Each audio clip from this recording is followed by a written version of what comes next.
everyone. My name is Nicole Messiah. I have the distinct honor and pleasure to serve as the PECS chair this year, in addition to being the District 3 County Commissioner.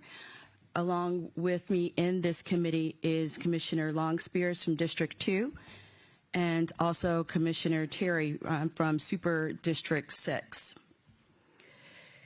I wanted to take the time for us to have this special call / work group so that we can, that's why the tables are set up the way they are, but so that we can actually have a discussion in and around very important issue of housing affordability, homelessness, and particularly a number of agenda items that have come forth before us as a Board of Commissioners. The issue of housing in general, but especially as it relates to housing affordability, is a big elephant, and the way you eat an elephant is one bite at a time. And folks have, very passionate views and convictions as to how we should go about addressing this issue. And so in the time that we normally have, which, sometimes may be an hour, or less than that for PECS, and the style that we typically have it on with our committees, it doesn't present the opportunity to have the real discussion that we need to have. So I wanted to be very intentional to ensure that we brought our amazing partners in place, both private partners, public partners, the other part of our governing body, which is the administration, DeKalb, and others who have been trying to tackle this issue and think of the best path forward.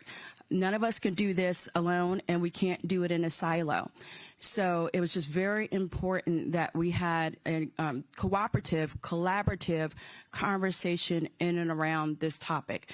And so in addition to hearing from some of our private stakeholders and, of course, our public stakeholders, I wanted to make sure that I afforded the opportunity for the community, for the public to speak as well.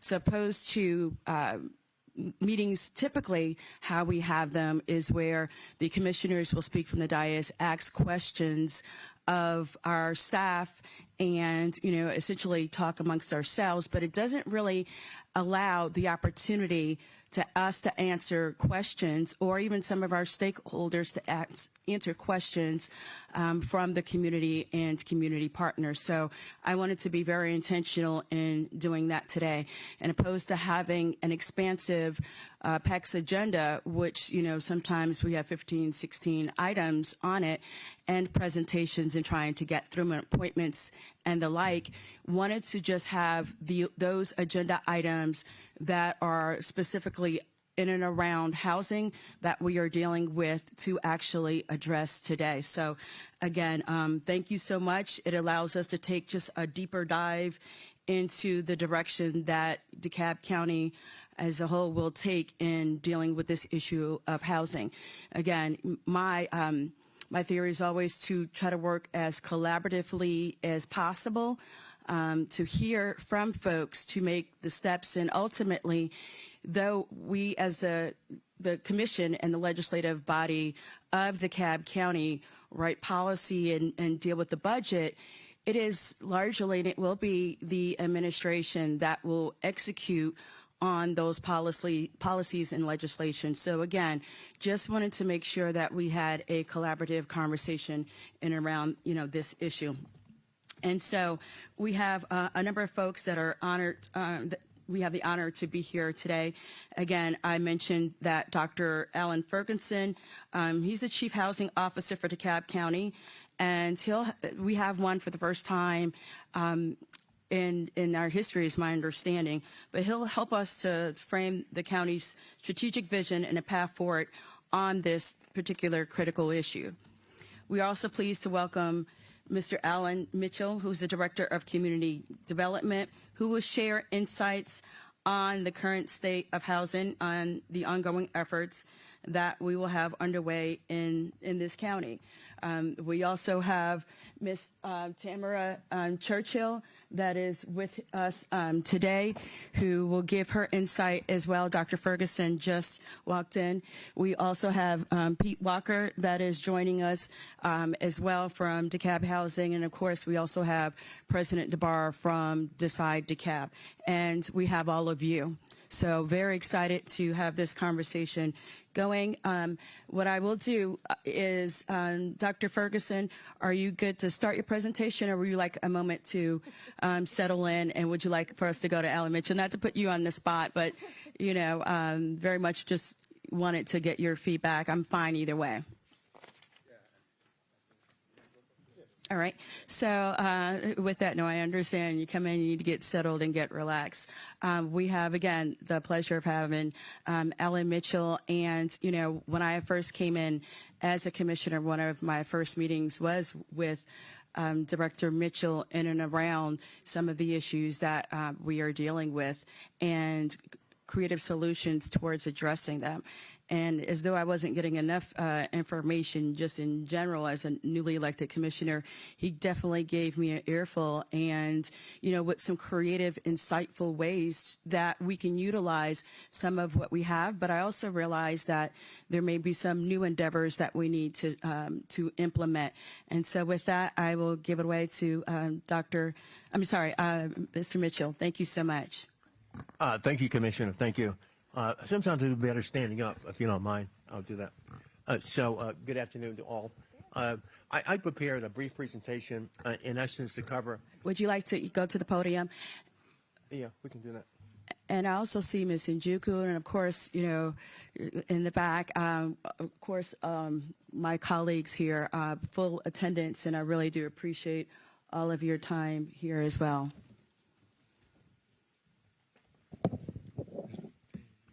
Great, then. So I prepared a brief presentation for the benefit of all the folks here to give you a sense of what community development has done. It's some detail, great detail, but I'll try to do it in a succinct way so you can understand. I'm going to cover a lot of ground. The fundamentals that we talk about is developing housing units as well as preservation. You don't hear that term a lot, but we do a lot of programs to preserve housing in the county. So you got to look at adding new units as well as preservation. So my agenda is going to include housing production strategies, in addition, housing preservation strategies, affordable housing projects that some of the projects we've been involved in. When I say being involved in, actually putting in federal dollars. All the funding we get for the most part is federal. We have programs you see that include funds from the county, affordable housing concerns. I have one concern, which is from a HUD perspective, so don't get nervous when I show you that, and also questions toward the bitter end. Okay, let's take it from the top. The strategy with regard to bringing on affordable housing is captured in that throughout the United States, and Pete Walker's here, he's a good proponent of this topic, which is low-income housing tax credits. A lot of the folks don't understand that that particular vehicle there, which is the federal funding, which is managed by DCA in the state, is a major vehicle throughout the United States to be able to bring on affordable housing. Most projects in the United States, not all projects, but the majority of them, have gone through low investment housing tax credits. That's a concept where actually syndicators are you're giving tax credits, and you put those on the open market, and you use those funds from tax credits to provide production. So sometimes it's 50%, 60%, of the allocation, and then you have a capital stack you work on. But most developers, and I think Pete's a developer, I'm not sure how many other developers in the room are here, perhaps. And everyone, again, the developers, raise your hand, and, you know, again, meant to be interactive, and so, you know, do share, and if there's something to add, please feel free to do so. Yeah, so if you're here, you understand what I'm referring to. So there's a QAP, which is done every year, and which is set the priorities for focus within housing. So we, in the county, we actually attend those meetings and we work on that. So a lot of developers that come to see us looking for funding come under the auspices of the low investment housing tax credits. So it's something we should embrace and also understand and love, because that is the major vehicle to getting funding for major projects. The next project we use is going to be home funds. So we get appropriated from HUD annually funds for home. And what we end up doing is putting in what's called gap financing. So we use that to deal with developers that come in with having their capital stack together, but we're the last guys that enter into the equation. So we, more often than not, put home funding into projects for affordable housing. And we end up having home units, and we inspect them for 20 years, and all that. We underwrite those proposals. So that's a major effort to be able to provide funding for home projects. Now, candidly, we've got money. So it's not like we don't have money. We've got probably in excess of over $10 million that's available for any developer that wants to bring a proposal in that's in the auspices of affordable housing. So we currently have proposals working with Mercy Housing currently. We're always entertaining projects. Some fail, some don't fail. In other words, when I say fail, they come in without the proper credentials, and we can't underwrite those proposals. So there are always people trying to get advice. But home is a major component for providing home funding, affordable housing. Throughout the history of the county, we've not had the county invest in affordable housing. The only vehicle in my 21 years at the county has been through home funding being put into major projects. An idea would be able to get the Housing Trust Fund, perhaps. That would be a vehicle to add to a capital stack. So when you get to that topic later on, I'm going to be an advocate of the Housing Trust Fund because that can supplement the funding we're putting in with home funds. So keep in mind, this is a good vehicle to be able to help developers. The downside of it is you need someone to administer the Housing Trust Fund. It's a major effort to be able to keep track and underwrite these proposals. But I encourage you to embrace that as you get to the legislation to look at Housing Trust Fund, which should supplement the home funds we're putting in. The next item is CHODO.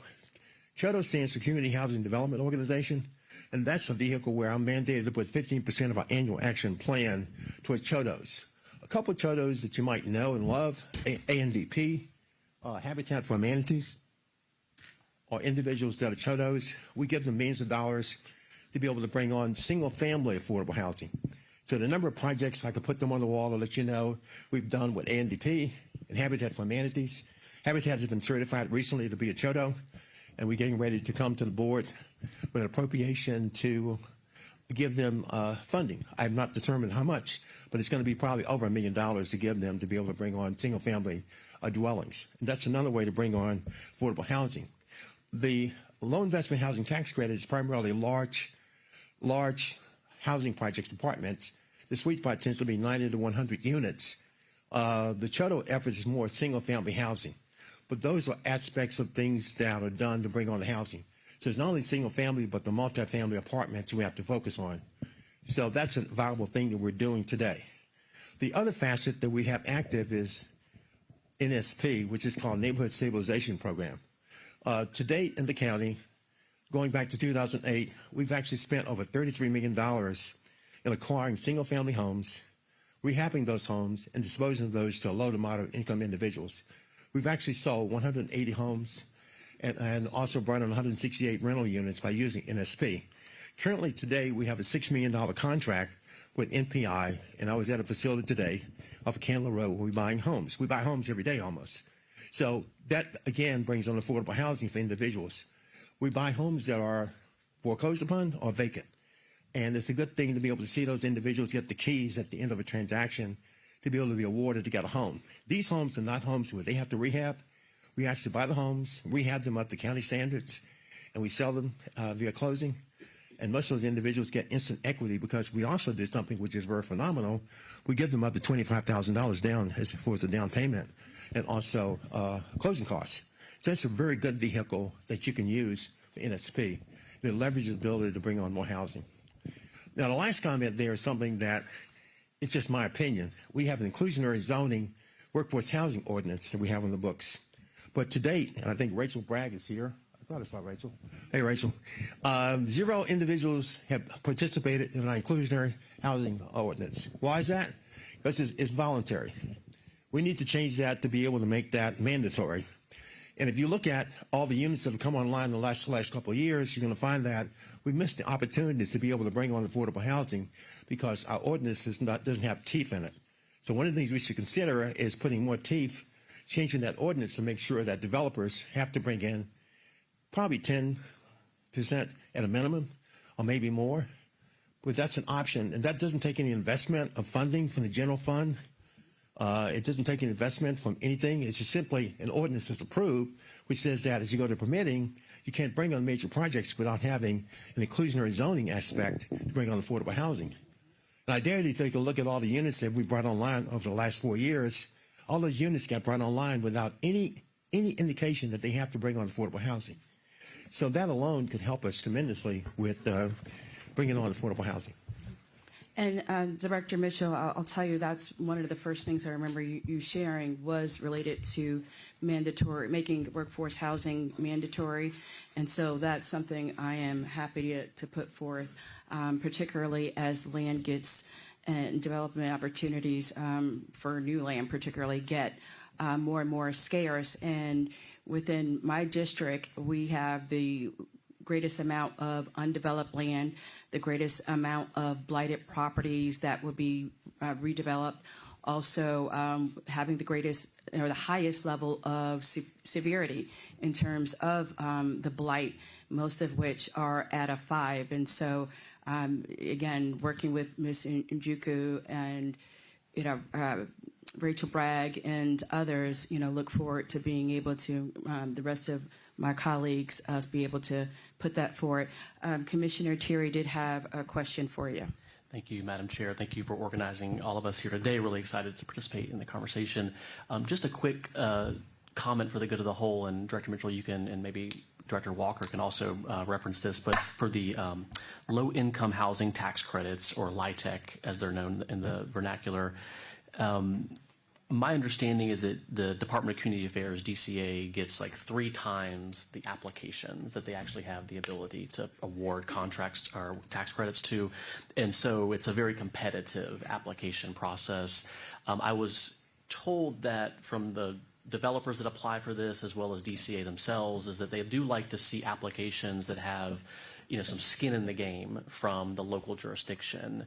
And I believe last year we partnered with a developer that was rehabbing an apartment complex to completely renovate it, but keep the same sort of rent rates, and that having the county sort of participate as a potential funder helped kind of increase the score in the little scoring checklist. I understand they actually didn't end up needing that ERA2 funds, and we were able to use it for Park 500, which was great. But just in the future, when we think about developers who come to us, whether they're asking for the zoning or land use approvals, but in that conversation as their application for the LIHTC, does it make sense for us to find ways to have a financial part of that application, and does that indeed help with the application being approved? Yes, absolutely. The QAP, the law defines how you get points. So each developer is very smart, and they go through and look at how to get the greatest points because it's a scoring mechanism. Sometimes it's rarely CDBG funds. HUD home funds are always included to say if you get some home funds. That's why guys come looking for home funds. The other facets, but their scoring it's all about scoring. And Pete, for example, has gone through and been successful in a number of projects. You see some of those that, as I show you examples where we participated, but you got to get your scoring in order. If you don't, you lose out. So it's very important to contribute.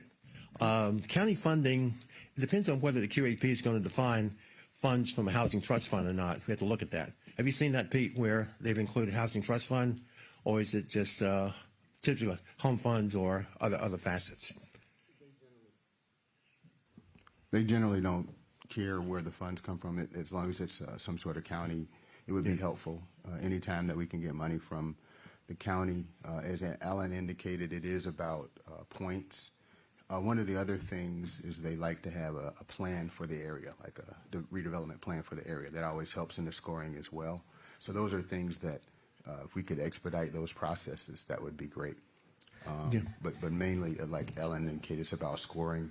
The other thing that has happened over the last several years is the DCA is kind of spreading the applications throughout the state. We used to be able to get more transactions because we just simply had more people, but now it's being spread more throughout the state. We don't get as many as we used to, but we're still getting a decent amount, obviously reading through the QAP and making sure that we try to get every amount. And Alan's group has helped in providing, the monetary, but I think one other thing we can do is be able to expedite some sort of strategic plan for an area. That always helps. Okay. And Madam Chair, real quick follow-up on that, because I think that's an important point of how different departments work together to support these housing projects, particularly for the LIHTC ones.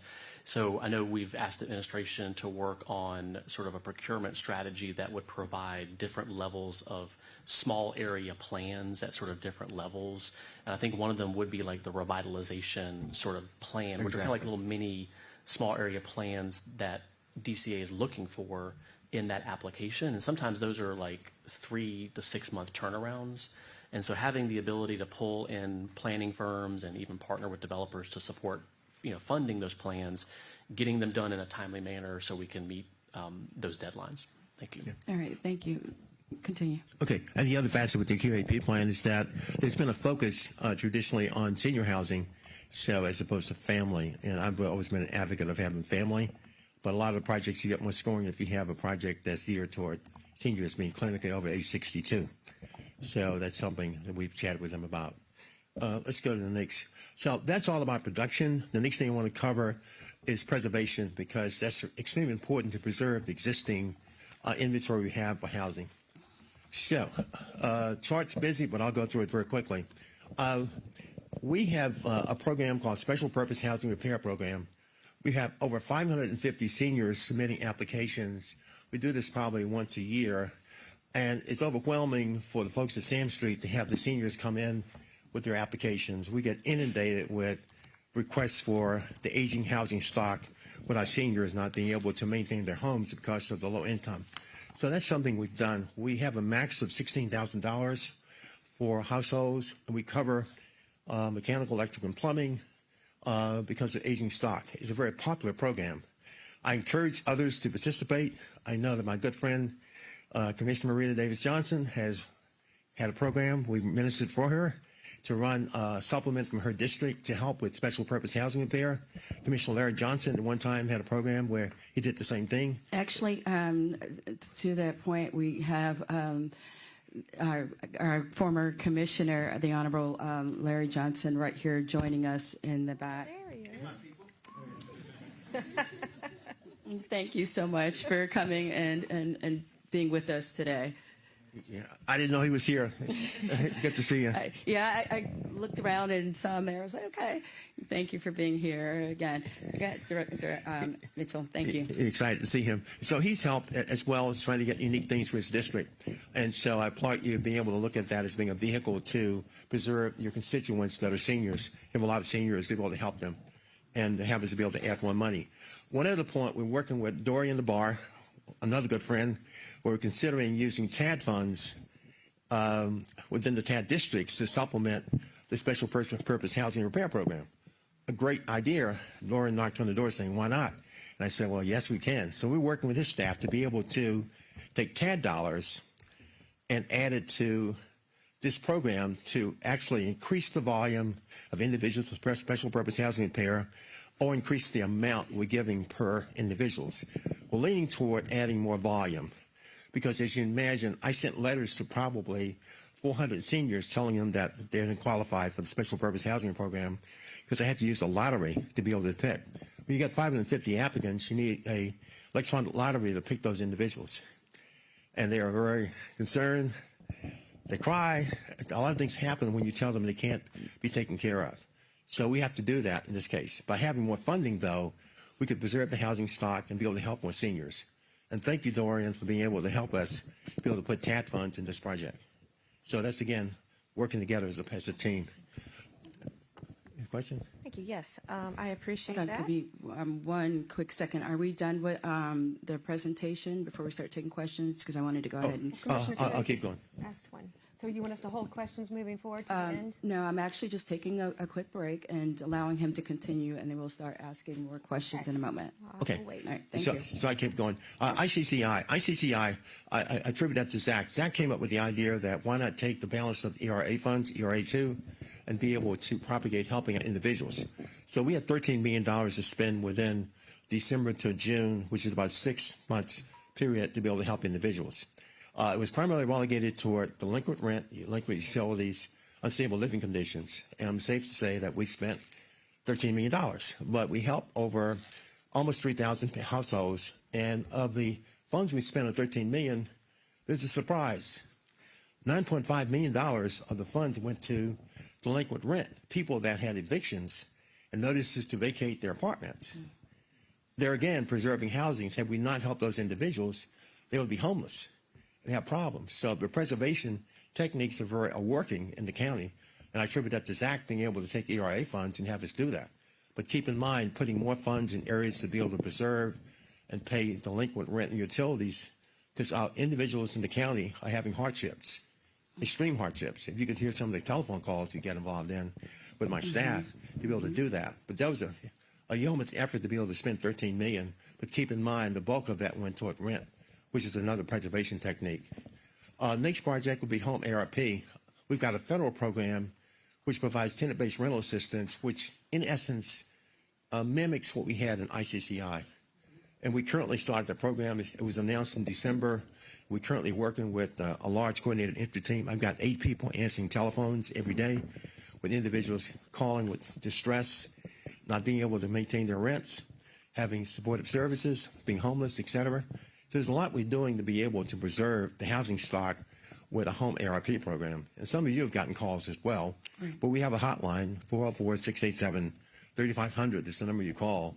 And one of our 8 analysts will be able to answer the phone. Can you repeat that again? 404-687-3500 is the number. And if you call that currently, we got people answering to an intake and making referrals to agencies that we have contracts with. You've blessed the contracts with the board for those individuals I'm using. So it's a lot easier to make things go to the agency, and they do the intake, case management, and also write the checks. The next thing is the DeKalb Regional Land Bank. We've got a presentation coming up in a couple of minutes.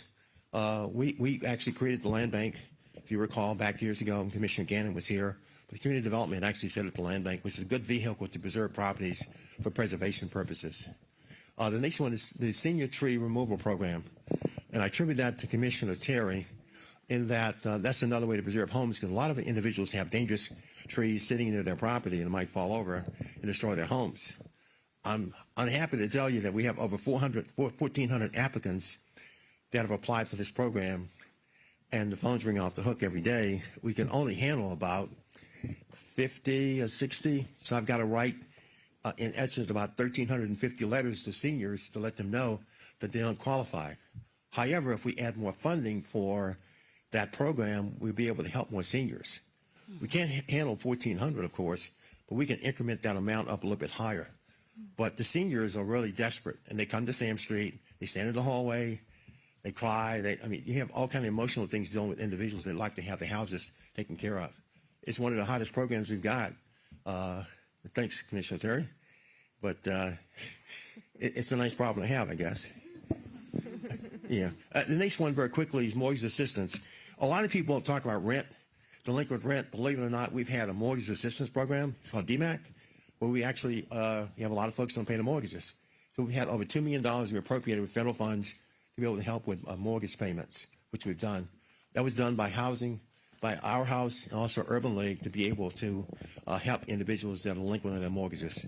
And that's a prevalent problem today with individuals having hardships, not being able to pay mortgages.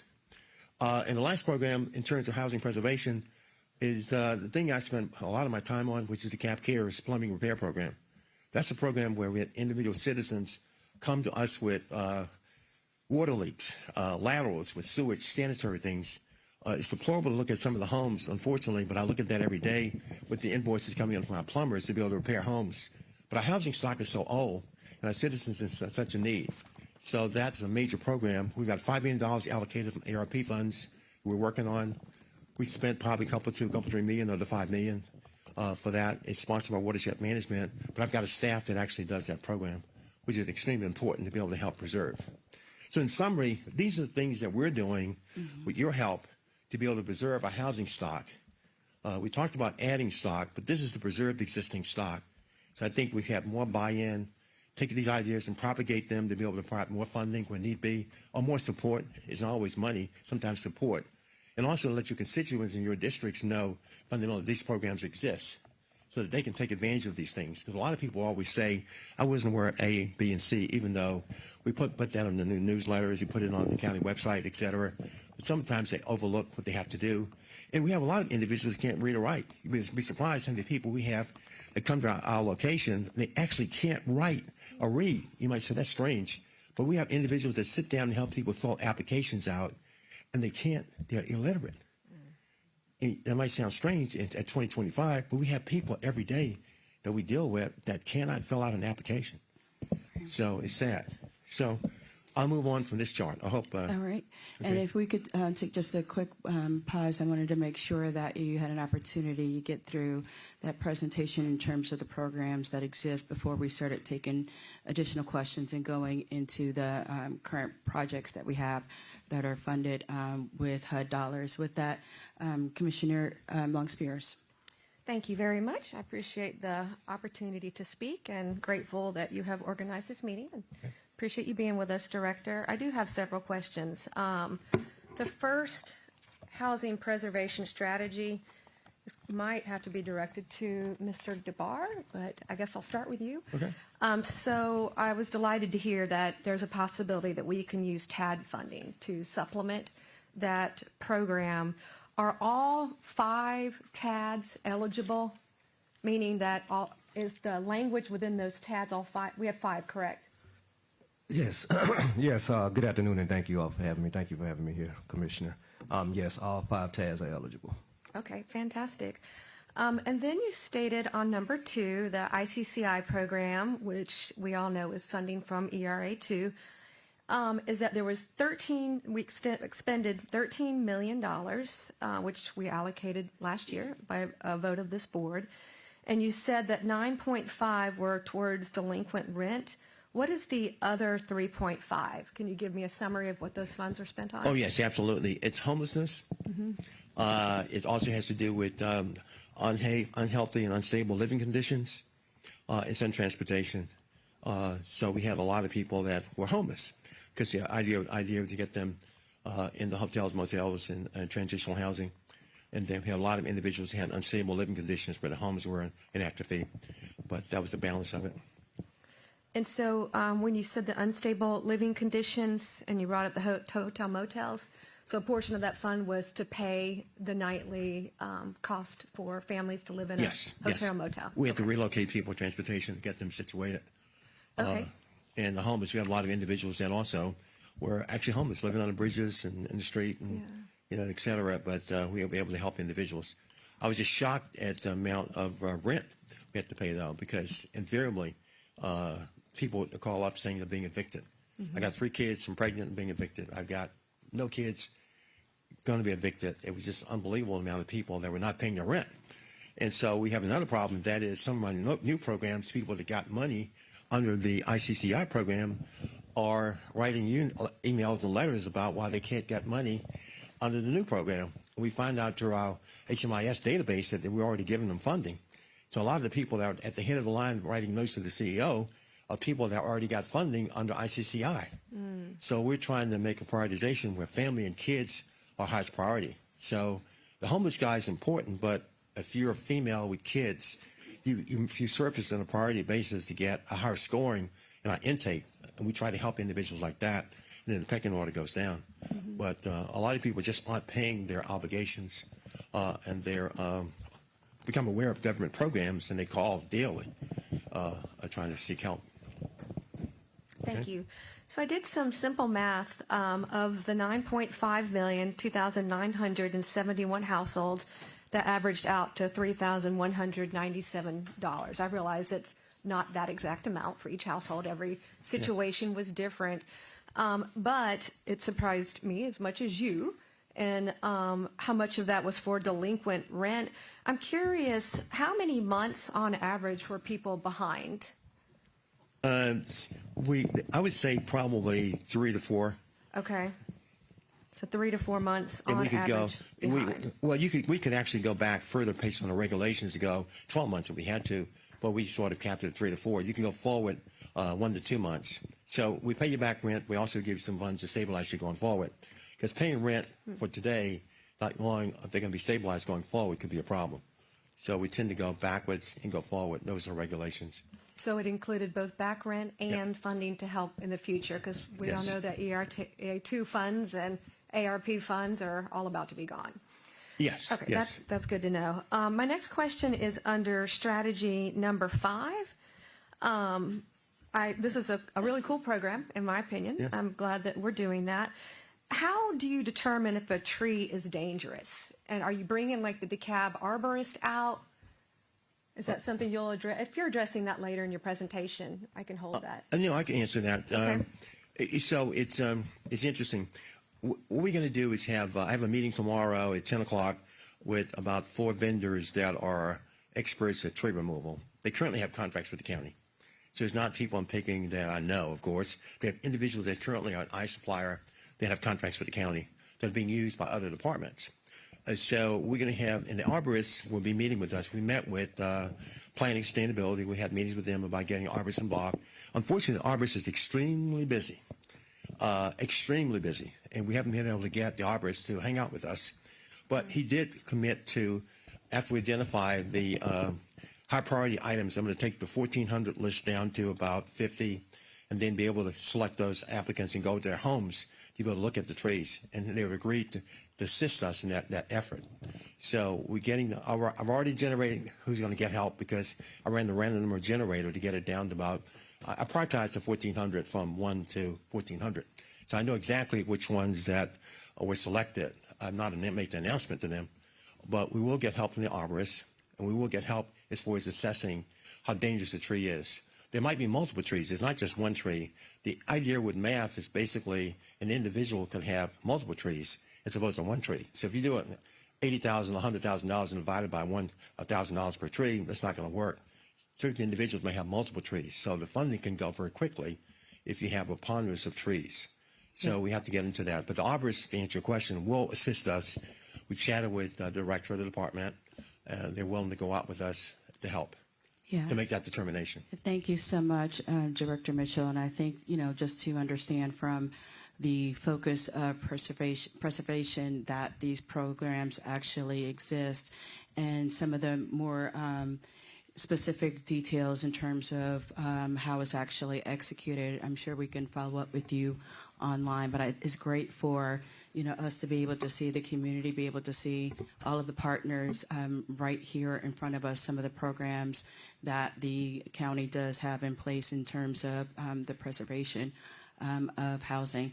With that, actually a brief follow-up to Mr. Williams. 1 second. Mr. Williams, how many arborists do we have on staff? Call to 2 order. or Excuse 1? me. Excuse me. You have 1. Excuse One. me. Okay. Thank One you. was That's what I hired, needed they to know. resigned. You only have 1 arborist. Okay. Thank you so much. Excuse me. Okay. With that, I will say we still have to have the decorum and call to order. That does not escape just because we are in a different location. So some of the rules that we have in place in terms of decorum and respect and conversation, not speaking over us, I expect for us to carry over in this meeting. That way everyone can be heard. We can move things through timely, and we can just make sure that we are hitting our aim, which is to address this real issue and putting other things aside. With that, I want to open up the floor for the other commissioners that might have a question. Commissioner Bolton. Thank you, Madam Chair, and thank you, Director Mitchell, for being with us. He was actually with us on Saturday, I believe it was, at the Dream Home Expo, sharing some of this information with our residents, as well as Dr. Ferguson, our tax commissioner, was there as well. So we were very proud to have you present and to share with the community.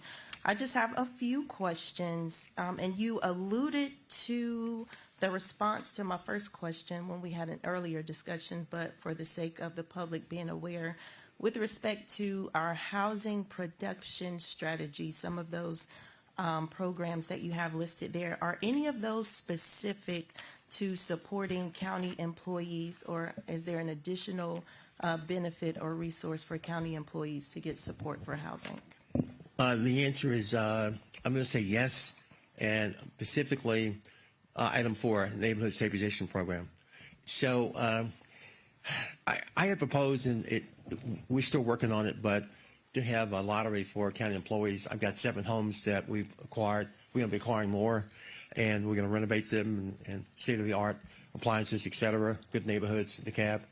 I went to the police department, and public safety did not want to participate because of the this adage that policemen do not want to live where they police. So we've tried that since 2008, because I've been here a long time, and they've always said no. I tried that again in 2025, but the answer was no, they do not want to participate to have policemen. So the next idea was to open it up to employees, and we're still working with the law department to be able to get permission to do that. But that's an avenue where an individual could get a home and get $25,000 down, and with zero costs for renovations, which I think is a good deal for an employee. So I think we should pursue that. I just have to get back with law to talk more about the adage on that. We've already, my annual action plan, which was put together in 2008, focused on workforce, but I think we've accomplished that by selling 180 homes to individuals that were not county employees. Now, selling 2 or 3 to county employees, or even 4, would not tilt the numbers at all. So we've overachieved our objectives we had in place back in 2008. Yeah. So to answer your question, that's one of the ways that you can volunteer. Chodo home, no, they couldn't get involved in that. There's only the neighborhood stabilization program where we actually can sell your home and on all. And when I sell homes, I'm buying homes through my nonprofit or for profit, and they rehab the homes, and they subsequently sold by the developer to the individual. So the property never comes to the county. It goes from giving permission to the developer to buy it. The developer puts it in his name. It's rehab and it's disposed of with a conveyance at a closing to the individual. And we put on the second lien. The $25,000 I'm referring to gets recorded as a lien against the property. So if you flip it to try to get out of it, you have to pay us back. But that's an idea that I think county employees could participate in if they choose to. And I think that was mentioned by the administration at the State of the Employee event, and actually said that the first employee that's buying a home in District 3 that we are willing to put a down payment on for that employee. But that was one of the things that was mentioned. I saw Mr. Linkus, Attorney Linkus stand up. Did you have something to add? Okay. All right. Just wanted to make sure. All right. Commissioner Bolton, I'm sorry. Yes, ma'am. I have 2 follow-up questions. The second question that I have is, are there any restrictions or some sort of tracking in place to ensure we're broadening our reach for the programs that are meant for rental assistance or even mortgage assistance, so that we're not enabling folks who are taking advantage of the program, but we're actually helping to support those who need a little bit extra support? Okay, on the mortgage assistance program, we go back to that. We have Atlanta Legal Aid and Our House working with us. So what we do is we vet individuals. They go to housing counseling to make sure that they have a proper things in place in terms of their debt income ratios. The cap is $10,000 for mortgage assistance. So if you have more than $10,000 outstanding in your mortgage, we don't pay that. We cap it. We try to keep it below that, but it's assistance. But we do have help being able to determine what you're going to do. The first thing we do is try to get the banks to work with us to recast the mortgage. So we have experts to be able to deal, lawyers, of course, to be able to work with banks. And to the extent that the bank is only willing to take X amount of dollars, and we come up with the balance to make sure they're whole, ensure going forward they have the ability to be able to pay the mortgage. So it's really scrutinized, and with housing counselors and with lawyers involved. They keep us up to date in terms of what's going on. But we currently have cases. Of the $2 million, I would say I probably have about $100,000 left. So of the $2 million, we've spent almost $2 million. We've got probably $100,000 left, because I had a case the other day we're looking at. So that's been a valuable program, but we're almost out of money in that regard.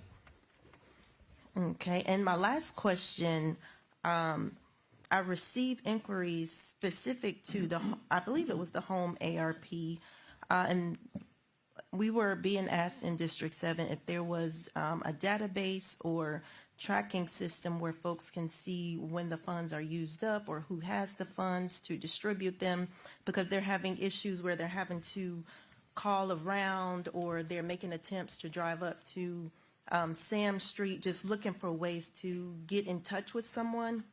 Just because I know you're getting so many inquiries on the phone and emails and all that kind of stuff, I know it could be overwhelming.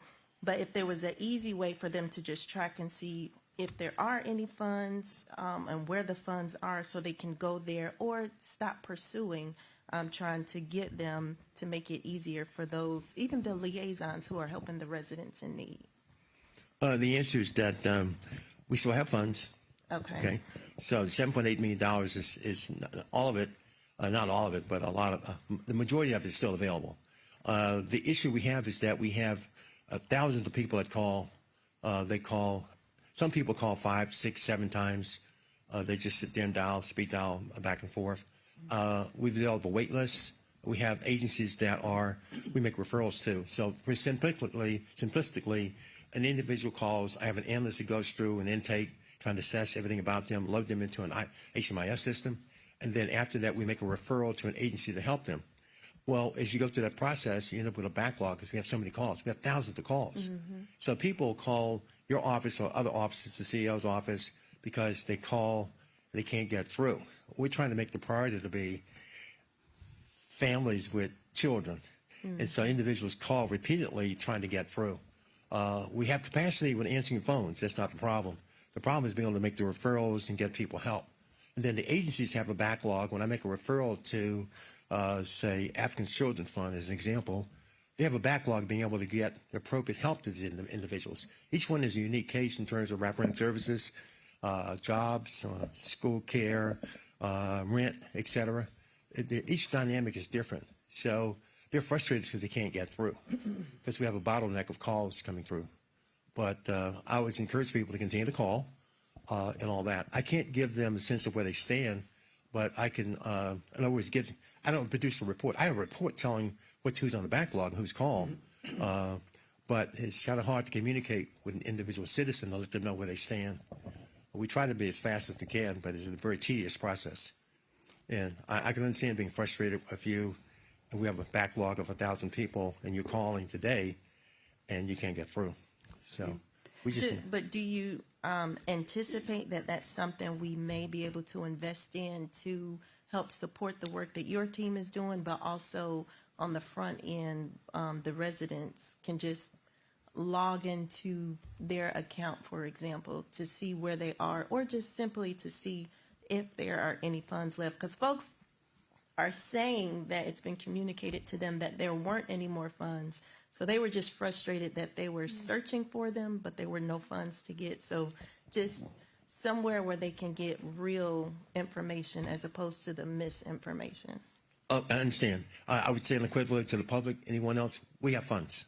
And so the funds are not out. If anyone communicating that's untrue.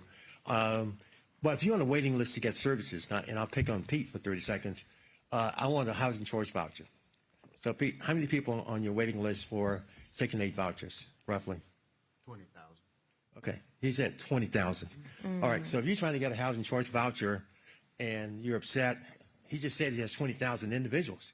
So I don't have 20,000 people, but I do have a couple thousand people calling, and it's very difficult to get to them. So it's challenging when you have people answering the phone and the individuals they are going through the tedious task of getting all your input, trying to help you.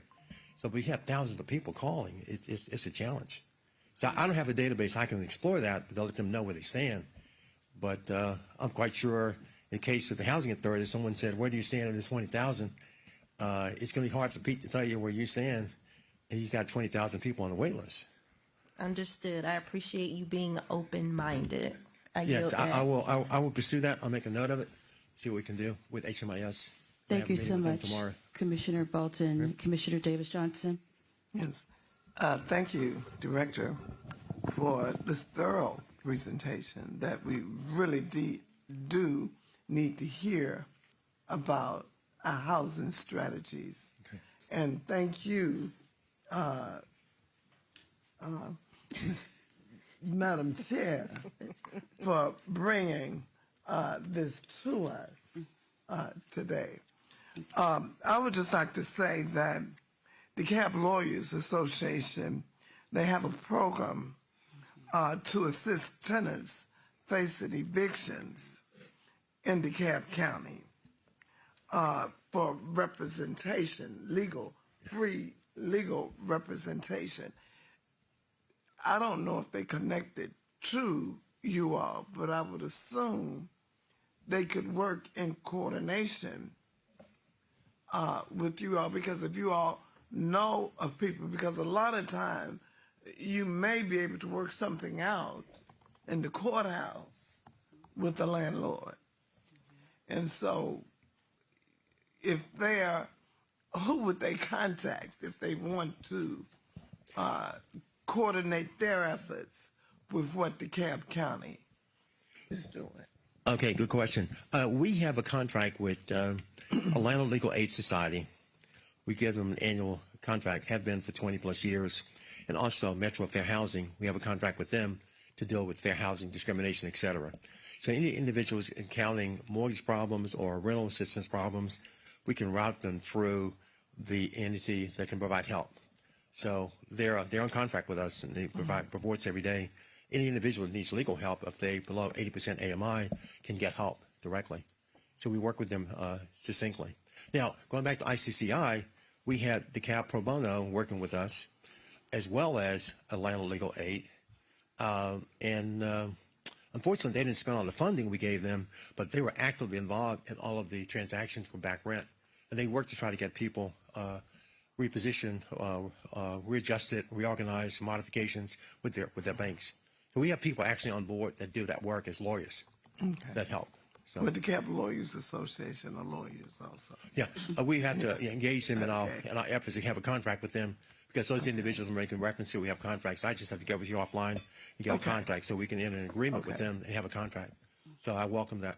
Okay. Thank you. Okay. And and I'd like to say that I've contributed money to that program to help people have legal representation, because sometimes evictions should not occur. Exactly. When they do. Exactly. And if they don't have legal representation, they don't know. So I think that that's an important component as well. But thank you, Madam Presiding Thank you Officer. so much, Commissioner Davis Johnson. Commissioner Johnson? Yes, thank you, Madam Chair. Just a couple quick questions. On the Neighborhood Stabilization Program, is it possible for us to get an idea or a map or a list of those homes so we can kind of see where they're distributed that you're purchasing? The homes I currently have, or the homes I've sold? The home, well, it'd be nice to see both, but at least the ones you currently have. Sure. I have, obviously, this is all federal money on HUD. I have, you name it, I have the zip code, photographs, a file which is probably 6 inches thick for each applicant. So of the 180, I can tell you exactly where they were. The 7 I have currently, we've negotiated those, and they've been to closing. I can show you where they are. Panola, they're all over the county, primarily in the areas of greatest need. Now, let me draw a line. Most of the homes we're getting tend to be south of Memorial Drive, because NSP was initiated based on the idea that foreclosed homes and the areas of greatest need. So the funding we got from HUD, which is about $18 million back years ago, but I've been selling homes, getting program income, and I've been reprogramming all that money. So that's how I spent $33 million, because I got 18 and I turned that around, I spent 33. You can imagine how much income I'm getting in. So when I sell homes. But all those homes have to be in areas of greatest need, which goes back to the foreclosure crisis, where the county was devastated in terms of the areas for discriminatory practices, fraudulent loans, and all that. And I've testified for the county on that behalf with the litigations against Bank of America and Merrill Lynch. But it's mostly in the south part of the county. And as a result of that, that's where we have to buy homes for the most part. If there's a home in Doraville that's foreclosed upon, sure, I can buy it. It would be an exception, because we've done so much in the areas of greatest need. But we're finding that most of the foreclosed homes, abandoned homes, tend to be on the south side, south of Memorial Drive, and all. And the answer, if a home became available in downtown Decatur, it was foreclosed upon, could I buy that? The answer is yes, I could. Okay, but the population of homes I currently have are not in the city of Decatur. They tend to be south of Memorial Drive. Understood. Okay. And just 2 quick follow-ups. So District 4 has also received emails from residents after they've applied for assistance. Then they'll come to us and say they have not heard anything back. I don't believe that that's completely true, but if we could probably get with your department to work on a cohesive response back to them and just kind of level set expectations of, yes, we understand you've applied, here's the process, here's how long it might take, just to kind of help mitigate some of that, because I know your team is working on it, but we may not completely understand the process, and that might be a little bit better than just sending them over to you if we can kind of get some boilerplate language we could share with them.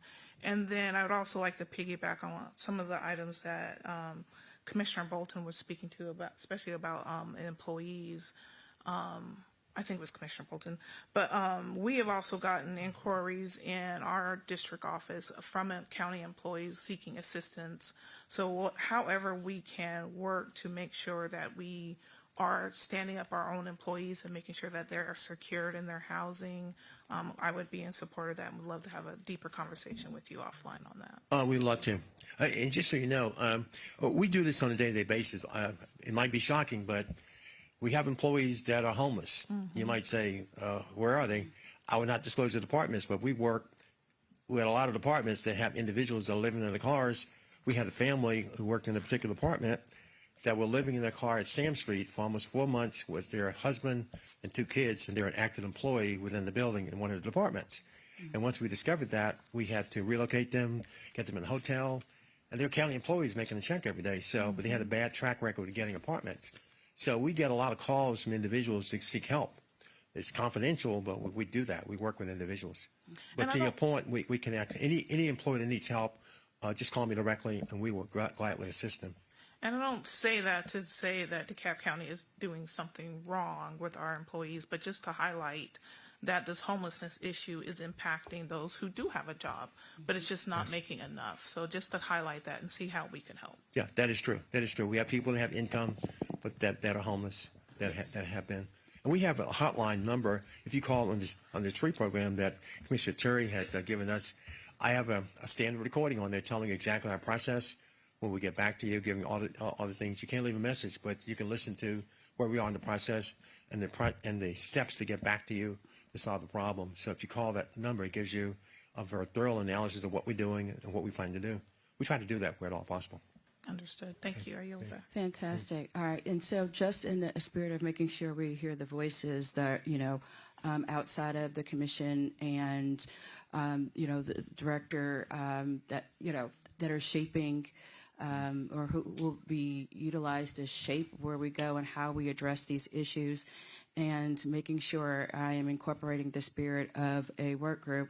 I want to make sure that we are also directly hearing from President DeBar, Pete Walker, if you guys want to join in. If you have any questions, Ms. Churchill, Dr. Ferguson, any questions, and then open it up to the public. And so to the extent that there's a question from the public, Mrs. Atwaters will come to you and give you an opportunity to ask any questions that you have from any of the folks that are up here. I want this to be very inclusive to the extent that we can. So again, feel free to let Mrs. Atwaters know, my chief of staff, and ask any questions. I also want to recognize Terry Tucker. Thank you so much, for being here, and are the great partners when it comes to motel to homes. And I talked about road to homes, because as just shared, we even have employees that live in hotels or that live in their car.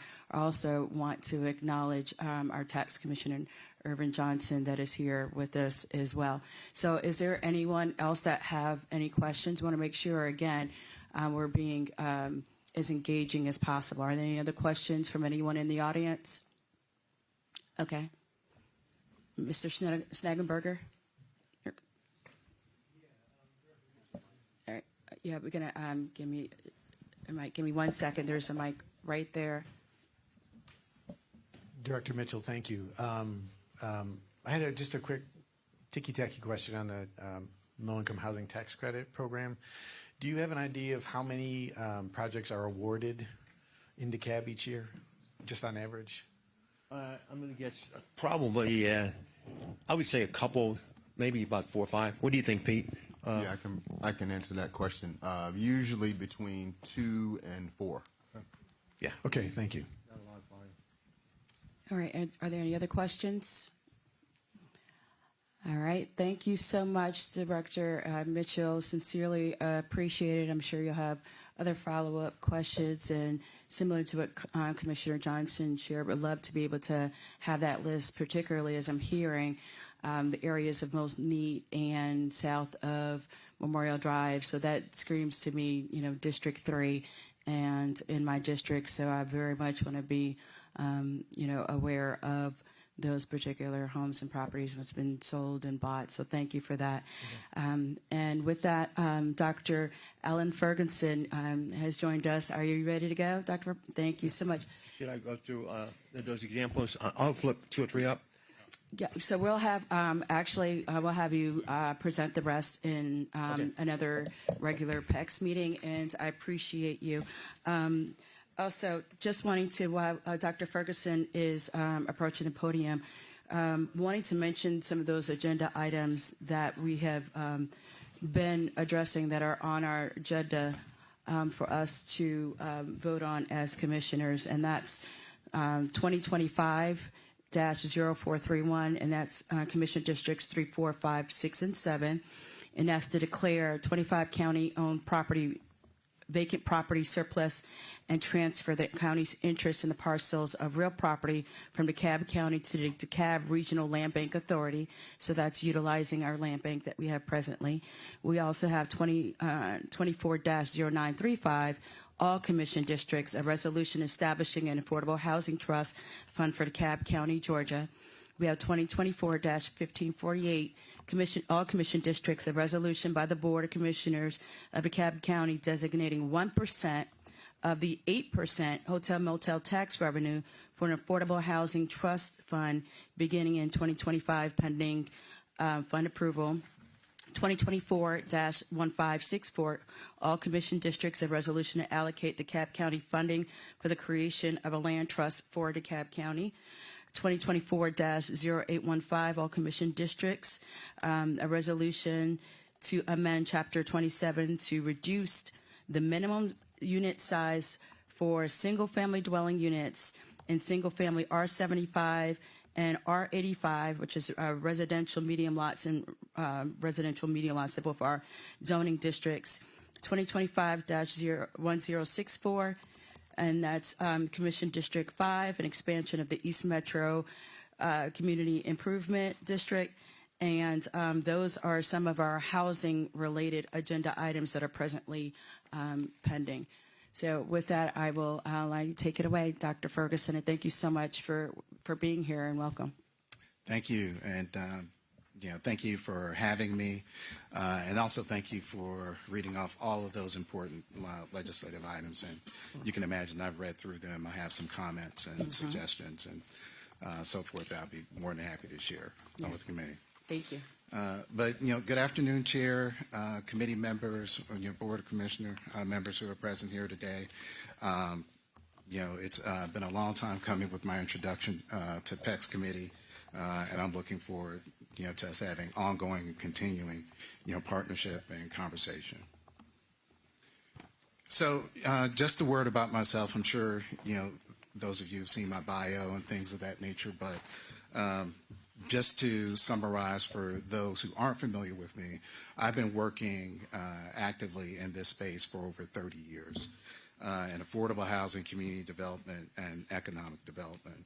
My background includes leadership roles at several different organizations. Some you may be more familiar with, others you may not. But the one point that I really want to emphasize is that my work has always been centered around issues regarding equitable housing and collaboration to create economic mobility and social impact throughout our communities. And I'm more than happy to elaborate on any aspect of my background to which the committee may have questions. So, as been mentioned, I am DeKalb County's inaugural chief officer, and to give you a sense of what my role is really to lead a countywide housing strategy that aligns both policy, funding, and partnerships. And so my primary focus will be on creating affordability, workforce housing, as well as addressing homelessness. And one of the things that's core to what I do and how I intend to execute across these various tasks is the belief that I hold that housing is fundamentally linked to economic development, economic mobility, and our overall well-being of people and community.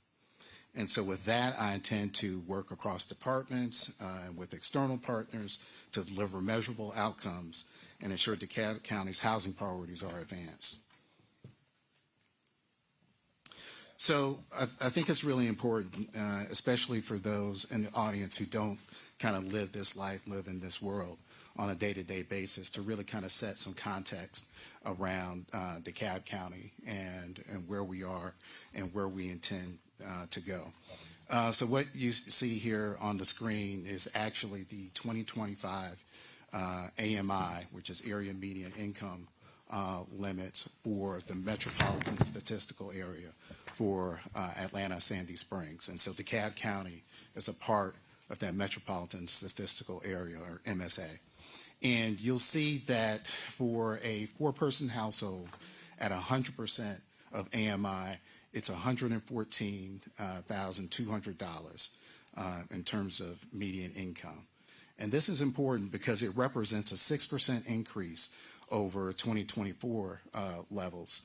But what's even more important that we track these numbers is that the most of housing programs that you'll find, and definitely a lot of the work that CEO Pete Walker undertakes, as well as Director Alan Mitchell undertakes in their work, are tied to these numbers and to these metrics.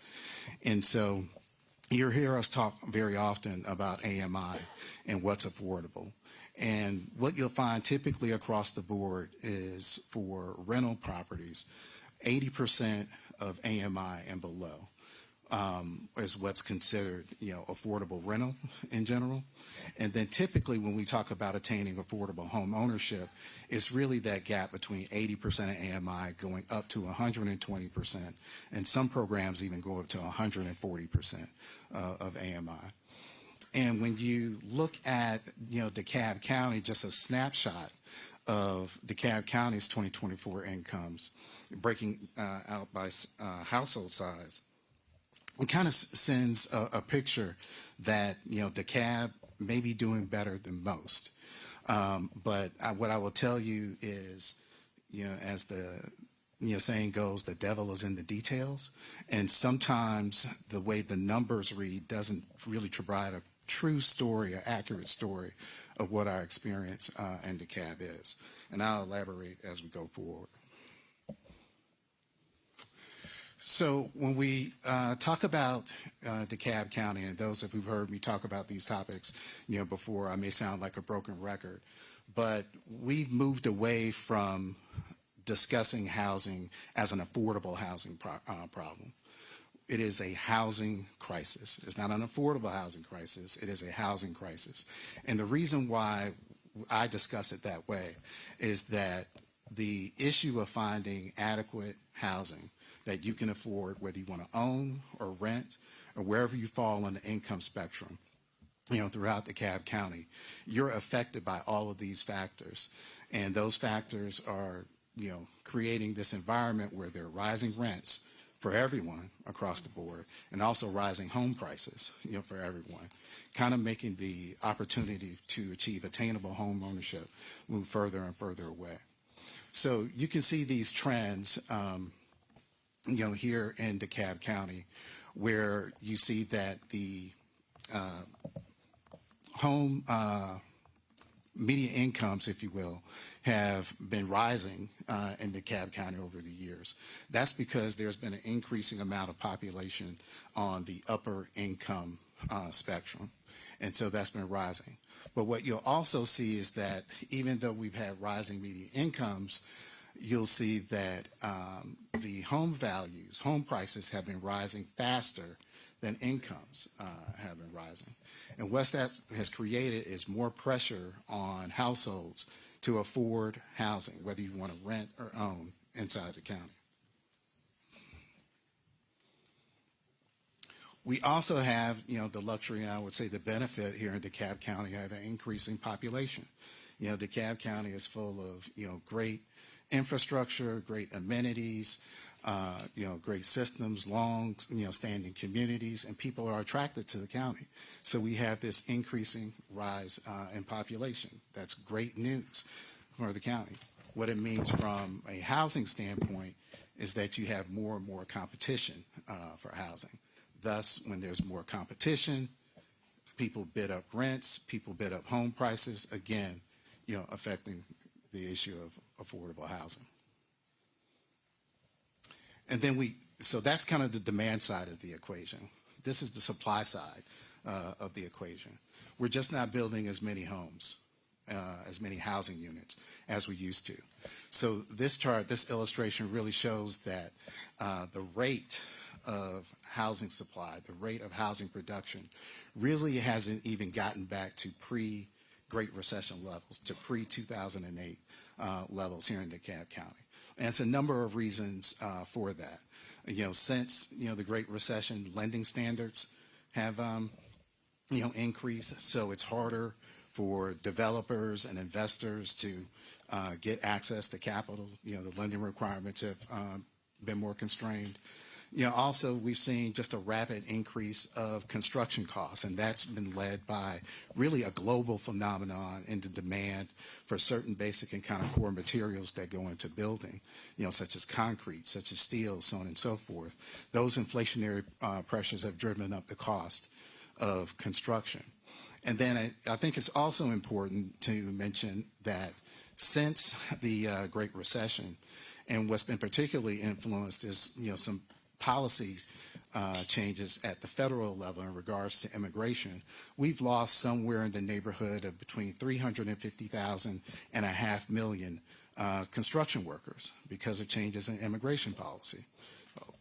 It's hard to say that out loud, but that is the truth. And when you look at when the exit of construction workers happened, it corresponded often, in line with changes in immigration policy.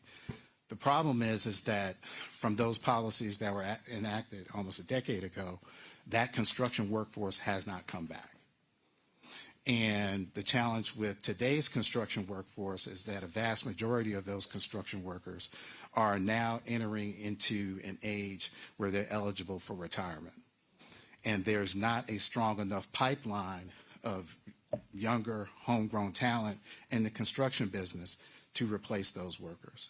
So what we're going to see is a continued increase in pressure on labor costs, in the construction space. And all of those factors are important to remember because they affect the outlook of DeKalb County.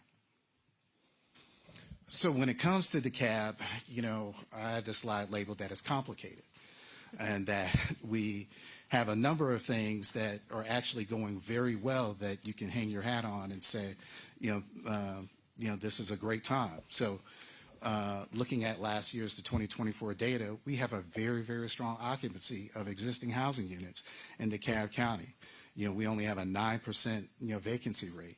I would argue that 9% is inflated because when they count the vacancy rate, and this data comes from the American Community Survey, when they count the vacancy rate, they're not looking at things such as functional obsolescence or dilapidated properties or things of that nature. They're just looking at the raw housing units. And so I would probably argue that our vacancy rate is maybe 4%, 5% when you actually look at the habitable units inside the county. We also present a very strong value proposition for home ownership here in the metro region. That's one of the reasons why we've seen this draw, if you will, this increase in population over the years, because relatively speaking, home prices in DeKalb County are more attainable versus other housing markets within the metropolitan area. So we're a destination county for those who can afford housing, particularly home ownership. And then, the increasing population, as I mentioned, indicates a high level of desirability. We've got, very strong, transportation infrastructure, 285, I-20, the major thoroughfares to get to job centers, both inside the county as well as outside the county. A lot of space for development and recreation, and then again, this opportunity for attainable home ownership. But then there's another side to that story as well.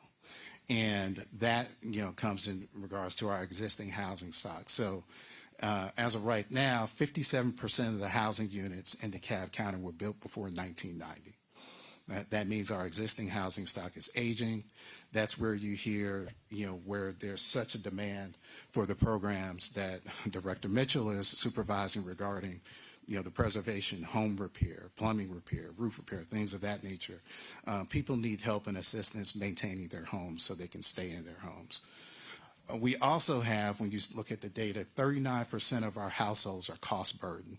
And when we say that they're housing cost burdened, that means that they're spending more than 30% of their household income on their housing costs. And that's a really, really significant portion of our population, 39%. And how that translates into the economic vitality for the county is that if you think of every dollar that a household has to spend, above that 30% limit on their housing costs, that's fewer dollars that they have to spend on, accessing supplemental educational programs for their children. There's fewer dollars that they have to spend on arts and recreation. There's fewer dollars that they have to spend on retail and the grocery stores. So having a county that has a significant population that's cost burdened from a housing standpoint affects all of those areas that really make DeKalb County a great place to live and have a strong quality of life. And then also, as I mentioned, there are some nuances that are teased out in regards to the median income level. And on the county level, median income for DeKalb County is about 29% less than the metropolitan area median income. And so hidden in that data that you see is we've got a segment of our population here in DeKalb County that are really strong, really high wage earners. But we have a significant portion of our population here that are very low income, low wage earners. And so that, imbalance doesn't necessarily show up in the AMI data, but when you start looking at the county level data for average incomes, that's where that information shows up. So what that tells me, from my perspective, is that there needs to be significant economic development for our county, for our population, not just in terms of making sure that we attract, high quality, jobs, but also correspondingly, we're making those types of investments and making those connections to partnerships to really make sure that we're getting the county's workforce access to education, additional job skills, and upskilling opportunities whenever they're possible so that we can create an environment where they can upskill themselves to higher wage incoming pathways. So I also wanted to show this in terms of comparison. So this is actually data that's taken from July of this year, and what this is a home sales heat map. And so the darker the color shows the intensity of the number of home sales year to date up into July of this year. And you'll see there's a concentration kind of in the central area of DeKalb of greater, sales intensity. And now that can be driven by a variety of different factors. You've got a major transportation route in terms of I-20 that, cuts through that corridor, as well as I-285. So transportation access is a factor to that, as well as what I think is a significant factor is that these particular areas, especially in central and southern DeKalb County, really represent value investment opportunities for corporate investors. And I think if everyone's not familiar with, the corporate investors, how they do their business is based upon ROI and return on metrics. And so if you can purchase homes that are at a very low basis, you have an opportunity to generate stronger returns numerically, and that's what the investors are looking for as You go in, you do some modest renovations, and then you begin to raise rents. And maybe at some point you do an exit at a higher point. The math works such that those particular areas are more attractive to them from an investment standpoint. And later we can get into, the level of corporate investment in single-family rental here in the county. So, the housing challenges, in DeKalb County, as I mentioned, we have, limited new supply. We have an aging housing stock. We're challenged with issues regarding displacement and gentrification. There is a reliance, especially among the unhoused population, on extended stay hotels. But also, quite frankly, we have fragmented municipal efforts. I fully recognize that it's DeKalb County, but we also have 13 different municipalities operating within the county. So there's a really strong need for some collaboration, cooperation there. And then we have financing and resource gaps, that we need to try to fill in order to address the housing ecosystem. So coming into my position and my role, my theory of how we're going to advance housing solutions forward, and our theory of change really revolves around what I'm calling the 3 C's, connection, capacity building, as well as, creation. So connection, making sure that we align our efforts across counties, the cities, as well as our external partners, both for-profit and nonprofit. Capacity building, leveraging our internal expertise and strengthening our nonprofit capacity here within the county. And then ultimately, creation, producing and preserving housing through land, finance, policy, and redevelopment, opportunities. So near-term activities, kind of, Alan, what are we doing now to try to address these things? So this body, as well as the Board of Commissioners, you've already green-lighted the launch of a comprehensive housing plan, which is great. And so I understand, and I'm going to look at my colleague, Director Njoku. I think we're getting that signed up on Wednesday. So that'll be signed. The organization that we're engaging is Enterprise Community Partners. I've had a past, history working with them. They're very experienced in this space, and I'm looking forward to working with them on bringing on this plan. We also have the extended stay hotel unhoused count as well, and that plan going forward and currently underway. And I've already had conversations with that group and the work that they're doing. There's also been some discussion around exploration of what I call a housing investment bond. I think previously it's been referred to as another name, but we innovate here. We don't duplicate. So it's a housing investment bond. I see my colleague, Mr. DeBar, nodding. And what that's intended to do is really provide that financing, that funding source to start to try to fill some of those gaps and try to provide some of those needed resources so that we can immediately advance, some housing initiatives. Leveraging existing county agencies. You've already heard Director Mitchell talk about all of the variety of different programs that he's offering. And the one thing that, he said today that he didn't say to me in his initial meeting is that he's got funding. He's got money. So I'll be definitely visiting him again. But in all seriousness, when you look at the various departments of the county and the county's public agencies, they really provide this quilt, if you will, of, different resources, different powers, and different capabilities. And I look at it as part of my role is to bring all of those groups together to make sure that we're acting and behaving in a collaborative and kind of comprehensive way, making sure that we're picking and choosing the right organization, the right tool for the right situation when it comes to advancing housing opportunities here in DeKalb County. Safe and quality housing initiative. So,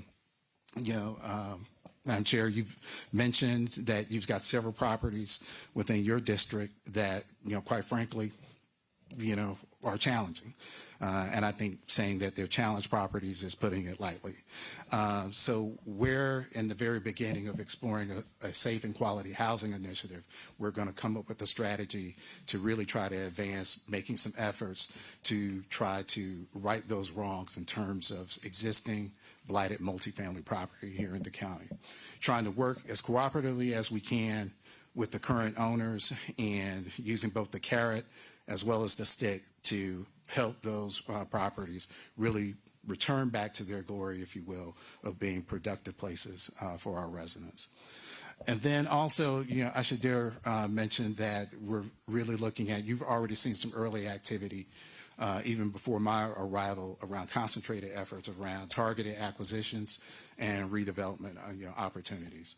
There are a number of investment opportunities throughout the county, and rather than sit and wait for the private market to discover them and to try to figure them out, we're going to be very proactive in terms of working with our existing county departments as well as public agencies in order to figure out how do we proactively go after those opportunities and really shape what those projects can become and make them productive for both housing use as well as other uses complementary to the county's efforts.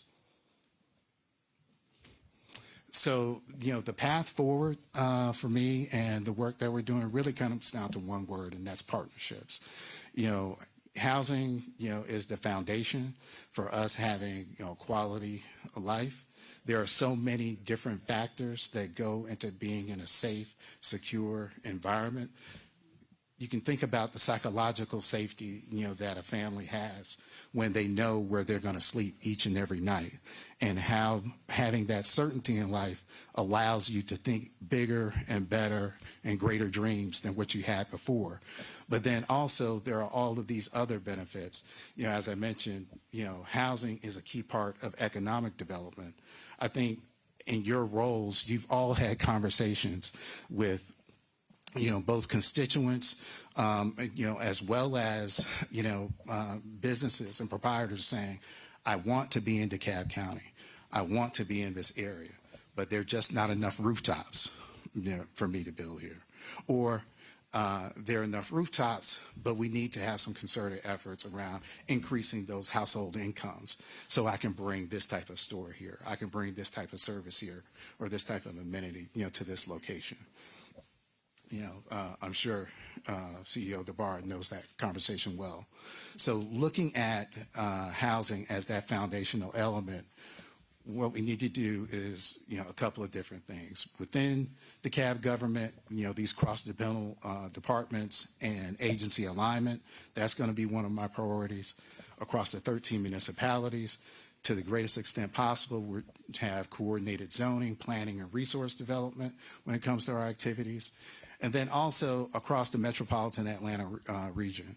And I apologize for my tardiness, but I was actually taking a very important call with our CEO, where it is just the beginning of us having a regional conversation of trying to address challenges regarding the unhoused. And so DeKalb County needs to be at the table as we're talking about those solutions, because as other municipalities, figure their solutions out, we want DeKalb County to be aware and in communication and in cooperation with those efforts, versus being in a position where we're fighting those efforts because there are residents landing in DeKalb County's doorstep. We're unaware of those, and it's taxing our systems from a support service standpoint as well as from a space standpoint, and we're not prepared for that, and we're not working in concert with that. So with that having been said, thank you for this opportunity. I'm more than happy to answer any questions you may have, and thank you so much again, Dr. Ferguson, for taking the time to be here.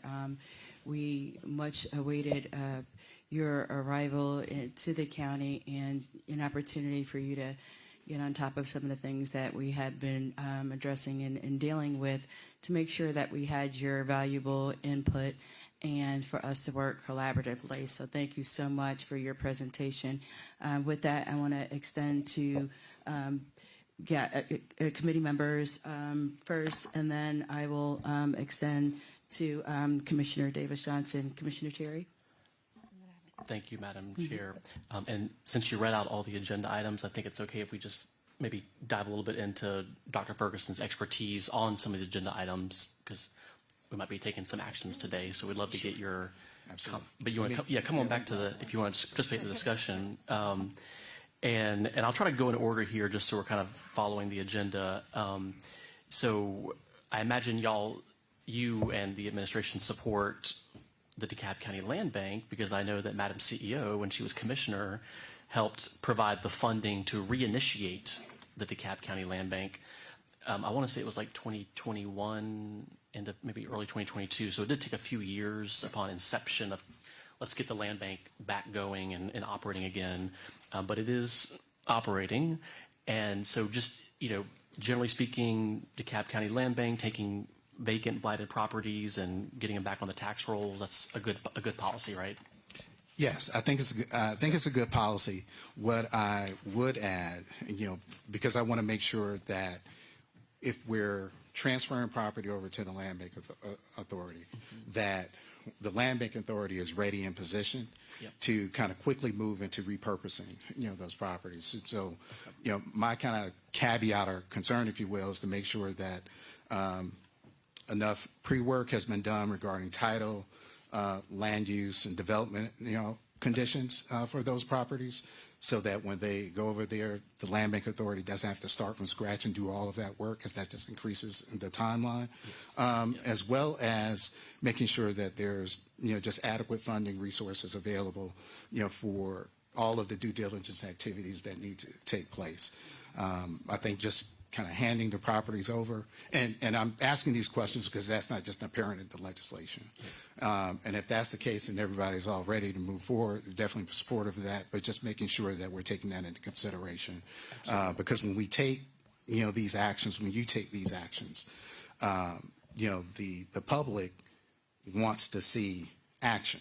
And if they have to wait 12 months, they need to understand why it's taking so long. Understand. So those are my considerations. And totally agree with that. And I think we want, so it sounds like you're saying is we want to make sure we do kind of the very detailed analysis of those county-owned properties. When they say county-owned, it might not necessarily be we own it. There might be a lien or a tax foreclosure. There's a lot of complications to that. Yeah. So obviously that's something that certainly I would support with the goal of when properties get transferred to the land bank, that they can get them back on the tax roll. That's basically the general idea. And I think the list of 26 that came to us in a substitute for today's meeting were appraised at like $1.6 million. And so presumably if they get houses built on them or they're renovated structures, that would probably double, triple maybe the property values, I imagine. And of course that would increase tax revenue. So that's a positive thing. Now I know there's a lot of tools in the toolbox, and so the land bank was kind of an obvious one because we had already had a land bank. We just had to reactivate it. The idea of a land trust, I think, is new for DeKalb County, but it's not new to the housing world. So from your perspective, how does a land trust fit into the equation of, we'll just say, addressing that affordable housing piece of the overall housing crisis you mentioned?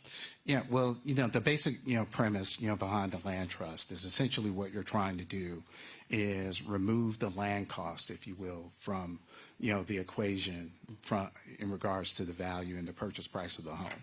And because you have it held within this trust, you create, a mechanism for potentially permanent affordability, because there's typically, some language that's included in a land trust regarding share on gain. And I'm speaking from a home ownership standpoint. Language regarding share on gain such that the land trust, as the property appreciates, if the homeowner decides to sell, the land trust is able to recover a portion of that gain. So in turn, they can deploy those funds towards the next affordable homeowner. And there are typically some type of restrictions, involved in terms of when a homeowner decides to sell, making sure that they're selling to an eligible, affordable homeowner. So in concept, land trusts, really work well. They really look really work great in terms of creating long-term, sometimes permanent affordability. The two concerns, or maybe three concerns that I have, number one, if we go down the road of setting up a DeKalb County Community Land Trust, I think it's going to be very important, very key that we have conversations with the existing municipalities, because what we don't want to do is set up an effort that's going to create other duplicative efforts. We want to create an entity that's going to serve the entire county to the greatest extent possible, to really leverage and maximize the opportunity. Number two, we want to make sure that if we're setting up this new entity, that we set it up, quite frankly, in the right way, meaning that we need to determine whether it's going to be a standalone, entity, and thus there's going to be a need for some startup funding to actually start that organization, or potentially could be a legal entity, a legal construct that we could create, but it rests under the umbrella of one of our existing agencies and departments, and they essentially just take advantage, if you will, of the land trust and its capabilities and the work that they can do as a part of their regular operations. So I think we need to visit upon those two questions. And then the third question would be making sure that we have a strategy and plan for ongoing funding and support. Because where you see in places, quite frankly, where some land trusts have failed is where they don't have the adequate financial resources, not today, but in 10 years, in 15 years, so that when those homeowners decide to exit for whatever reason, they're unable to come up with the cash differential, even with the share on gain in equity, to make the home affordable for the next buyer. And then that's where you see the model, getting busted. So as long as, because I understand the legislation right now contemplates doing a study, a feasibility study to figure out all those things. As long as we participate and figure out all of those, key points, I'm definitely in favor of moving forward. Okay, and I think, as one of the co-sponsors, I'd certainly be open to some tweaks to the resolution, and that was my idea all along. Is just let's sort of initiate a process to answer those questions and go through the three concerns that you had that I think I totally agree need to be addressed to determine what's the best way forward. Because it does seem that a land trust is a good tool to have in the toolbox. Yes. Okay, very good. And so certainly I think that was kind of the posture that we're in, and we're glad you're here, is to provide, from the administration some feedback on how we can, fine tune the specifics of the resolution so that it's, matching up with what you've laid out as the sort of the housing near-term activities, which obviously turn into medium term and then long term. And I know my colleague on the committee will have something to say about the other items, so I'll just focus my last question on the hotel motel tax revenue. The reason why I introduced this resolution is that when we began to hear from constituents about families and particularly children living in extended stay hotels that were considered, not homeless by sort of our HUD standards, but homeless by McKinney-Vento, school standards, it became clear that that was sort of a gap in how our homelessness and housing programs were operating. And what became apparent to me is that individuals in that situation are at an extended stay hotel and they are in fact paying the 8% tax. And so we asked the budget department to provide where does the hotel motel tax revenue go. And in the agenda item, it spells it out here. So just as for 2023, an example, we received $5.2 million in hotel motel tax. State law requires that Discover DeKalb receive $2 million of that. I think that's like 4% or 3%. The unincorporated fund received $1,033,000. The $2.1 million for Discover DeKalb, $2 million for unincorporated fund, which can be used sort of for a various number of things on operations, and then $1,033,000 for the CIP fund, which I think a lot of times we're going to parks and recs and trails and things. And so my general thought was, is there a way just to sort of acknowledge that there's a lot of individuals that are low income, that are experiencing homelessness, as families are paying a tax, but they're not getting any benefit out of it. And if you do the 1% calculation, it's $650,000 on average a year that would be able to be used for, in the vein of an affordable housing trust fund or funding line item. And I'm certainly open to feedback from you and the administration and the budget office, certainly on, is 1/8 of that 8%, is that too high? Do we need to consider a 16th of that? But the general idea is that we are collecting a tax from individuals who are the working, the quintessential working poor, working homeless, and I'm not seeing any direct line in how they're actually benefiting from our programs that we fund through that tax. And so any thoughts or ideas on how we might work with the administration on aligning this resolution with what you were outlining in your goals? Yeah, absolutely. So just a couple of things, and I'm glad we're actually having this conversation. I'm kind of put it this way, I've been burned before on language not being very specific. And so when you read the resolution, it says take 1% of 8%.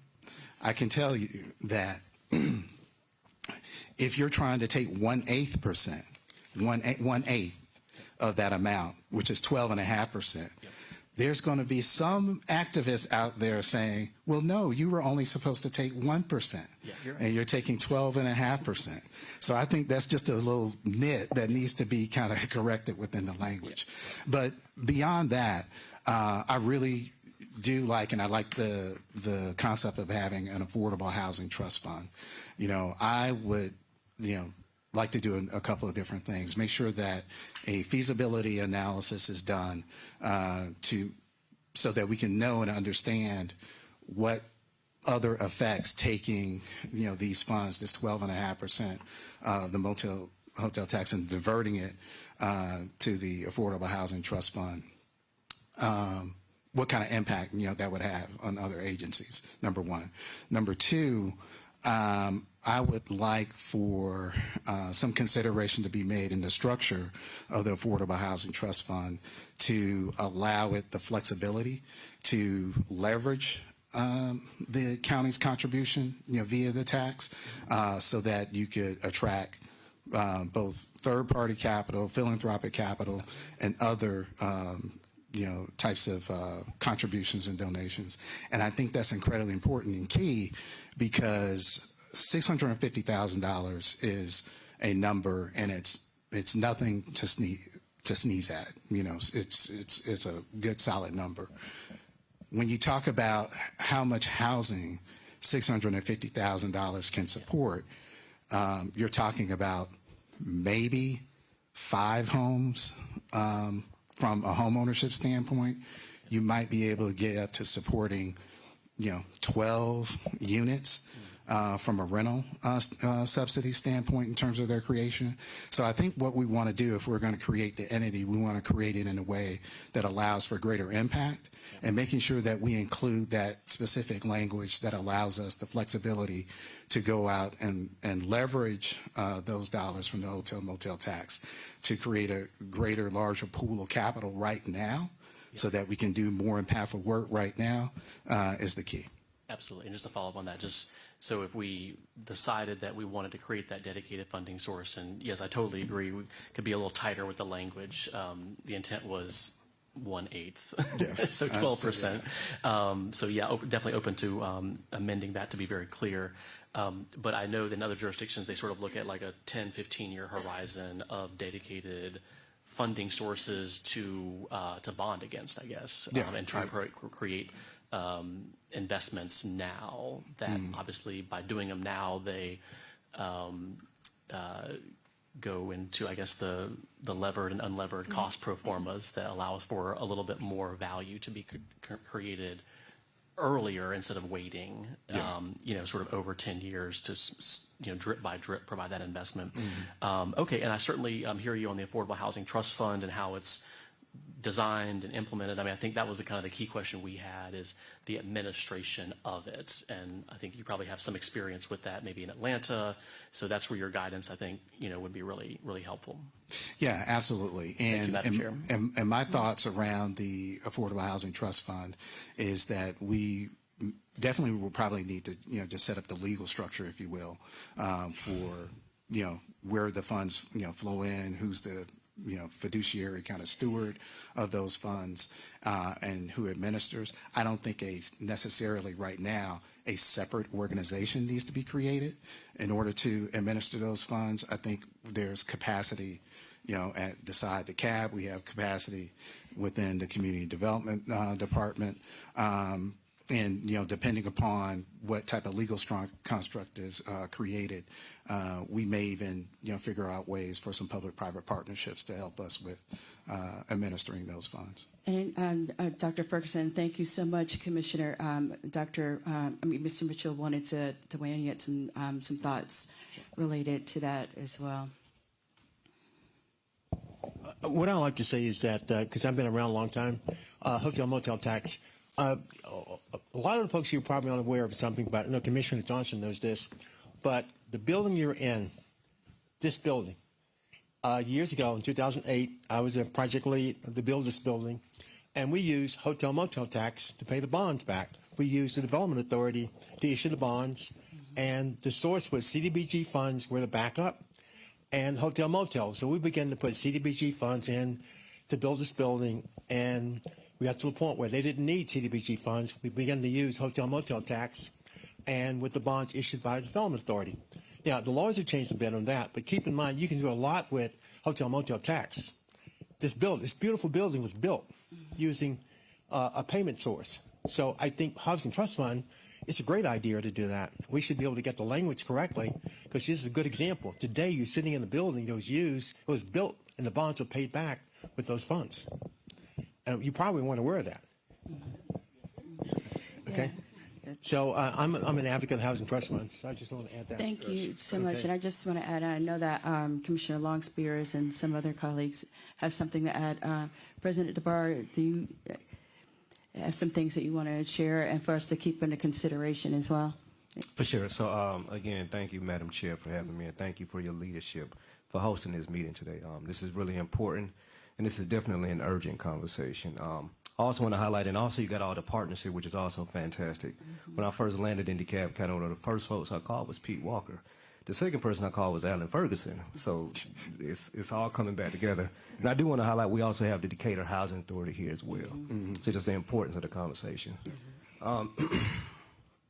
Next, I also want to just give kudos and just acknowledge leadership from Madam CEO for creating a Chief Housing Officer role and hiring Alan Ferguson. So one thing, Alan, you said during your presentation was about housing crisis. And I'm glad you say housing crisis is more than just affordability. You talked about some of the challenges, mortgage lending policies, federal legislation, and just the cost of doing business overall in this country. But one more challenge. I was actually privileged to be a part of a conversation with the CEO recently of a major home developer in our country. He said one of his biggest challenges was NIMBYism. And this was shocking to me, and I couldn't think about it. I said, NIMBYism. He says he has about 70,000 lots that he can't build on because of NIMBYism. So I'm going to just throw that out there for all of us to think about that. Yeah. One more thing is that the ARC recently mentioned that our population is declining in Metro Atlanta. So just something else to think about. And one of those factors is around housing. So this is an urgent conversation. So thank you all. Thank you so much, President DeBar. Just to piggyback, and then Commissioner Long-Spears on some of the things that have been previously shared and some of my concerns that I have made apparent as it relates to particularly the creation of the land trust as is written, is that typically a land trust is a legal process versus a legislative one. Now, mind you, based on the way that we are structured and governed, there for a funding aspect of it will need to play a role, but the creation itself, there are just so many components that I don't believe have been actually looked at as to how we actually make this take place. Who's the trustee, for instance? Who are the beneficiaries? What are the trust terms? What are the assets? And so you don't have a trust if you don't have to your point, a funding mechanism, and it has to be ongoing. So, as it relates to the commissioners in our capacity, creating one, whereas the administration would have to execute and administer that trust in the operations of it, just didn't feel as though it was necessarily our position to do, and definitely needed, to the extent that we were going to spearhead it, needed the weigh-in, the cooperation, the expertise of the administration and all of the folks that have been brought in to assist us with this real challenging crisis as it relates to housing. My understanding is also, as it relates to a trust, usually you have, they serve the interests of, the affordable housing preservation, and usually will put like an environmental protection, historic properties, things like that in trust, and then just realizing that we are not executing in the full capacity of the land bank. You mentioned, just some due diligence efforts that need to be done before certain transference are taking place. But additionally, to the extent we're planning on expanding and really utilizing and maximizing that tool, that we make sure that we, dot some more I's, cross some more T's, and may need to make some amendments, some modifications. So to the extent we have a mechanism, a tool in place that we are not really fully utilizing, let's see what we can do to maximize that, make sure that you all get the support that you need, collectively, and see if we have the need for a trust. And to your point, while we're doing all of the legwork, and it's not as simple as just passing, drafting a resolution, particularly where, I know we had legal look at it, but majority of drafters are not, don't have a legal expertise and background, and particularly I do, and I've looked at the language and have huge concerns. It becomes a thing where we need to make sure that we are doing it in lockstep and in conjunction with other partners, other municipalities, and there's a lot more legwork that needs to go into it. So that is, I don't have an issue in general, but I do take issue with just trying to get it done for the sake of getting it done and it not actually serve the purposes that we're hoping, which is to help the constituency as much as possible. And with that, I know that Commissioner Long-Spears has something to add as well. So did you want to, is there anything you want to speak on to that? Just, general concerns wanted to share. And then to my colleague, Commissioner Long-Spears. Yeah, so as my understanding, the legislation, calls for a study. And I think with the study, that's where everything is going to get teased out. Because I agree with you. From a county perspective, our perspective goes beyond just residential housing. We also have other county-owned structures, other county-owned land that we may want to consider as being a part of a trust-like model. And so my colleague, our Chief Development Officer, Jacob Valor, and I have had a couple of early conversations around, what potentially kind of a broader, think of it as a DeKalb County Property Trust, could look like. And so I think with approving us to go forward with a study, we can get all of those types of questions answered, even ultimately determining if we create a community land trust that is strictly residential focused, or we think about a broader concept around all of the various properties that are owned and controlled by the county or its various agencies and departments, and think about that in that particular context and figure out a different pathway to try to achieve long-term and permanent affordability. Okay, thank you so much. I appreciate that. Yeah. Commissioner Long-Spears? Thank you very much. Dr. Ferguson, really appreciate you being here. We have been waiting for you for a long time. Nice. And I think that Madam CEO really did pick the right guy at the right time to lead us through our housing initiative during this housing crisis. Thanks. Also wanted to thank my co-sponsor, Commissioner Terry, on the trust fund item, the Affordable Housing Trust Fund item. we've been kind of dancing back and forth between the trust fund and the land trust. And I believe earlier you stated, and this was related to the trust fund, about a feasibility study. You thought it would be a good idea to do a feasibility study. Is that correct? Did I hear you correctly?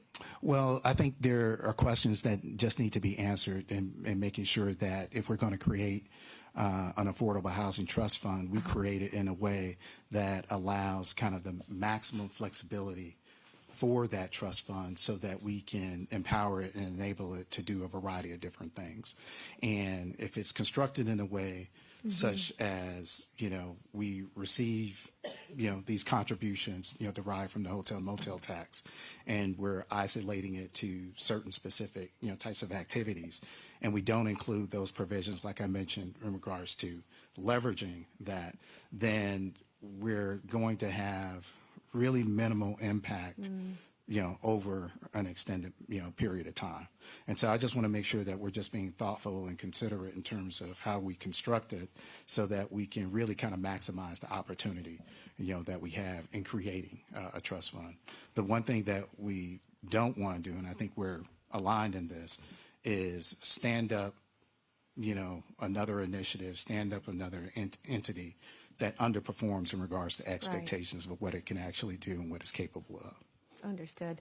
Well, I did have a chance to just quickly review the resolution to establish the trust fund, and there is not any language in here about conducting a feasibility study.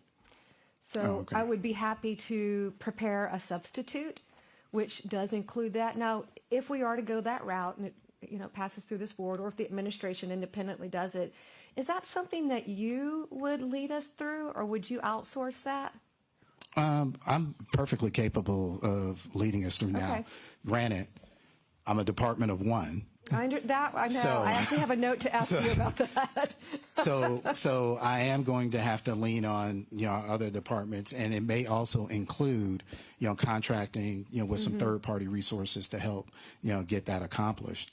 But yes, I think it's a worthy effort to make sure that if we're going to do it, we're going to do it well. And so a feasibility study, if you want to amend the legislation to allow for that, so that we can get all of the questions answered, I think that would be a great idea. So as you referenced earlier, and most of us in the room know, is that we did pass legislation for our first housing plan last year, and I know we're almost there with execution of signatures. Is that something that we could loop into that process, is having Enterprise be there to support you as a department of one with that? Yeah, I definitely would be. I definitely would be open to that. The only considerations I would have is that already from my understanding of the comprehensive plan, it's going to take an extensive amount of time, and quite frankly, there are a number of people in this room who've worked this market. They've worked in this field of providing affordable housing, both in home ownership as well as rental opportunities that we could use and we could leverage to shorten the distance. And so my only hesitation would be in amending that particular contract, adding additional time onto the delivery of that plan.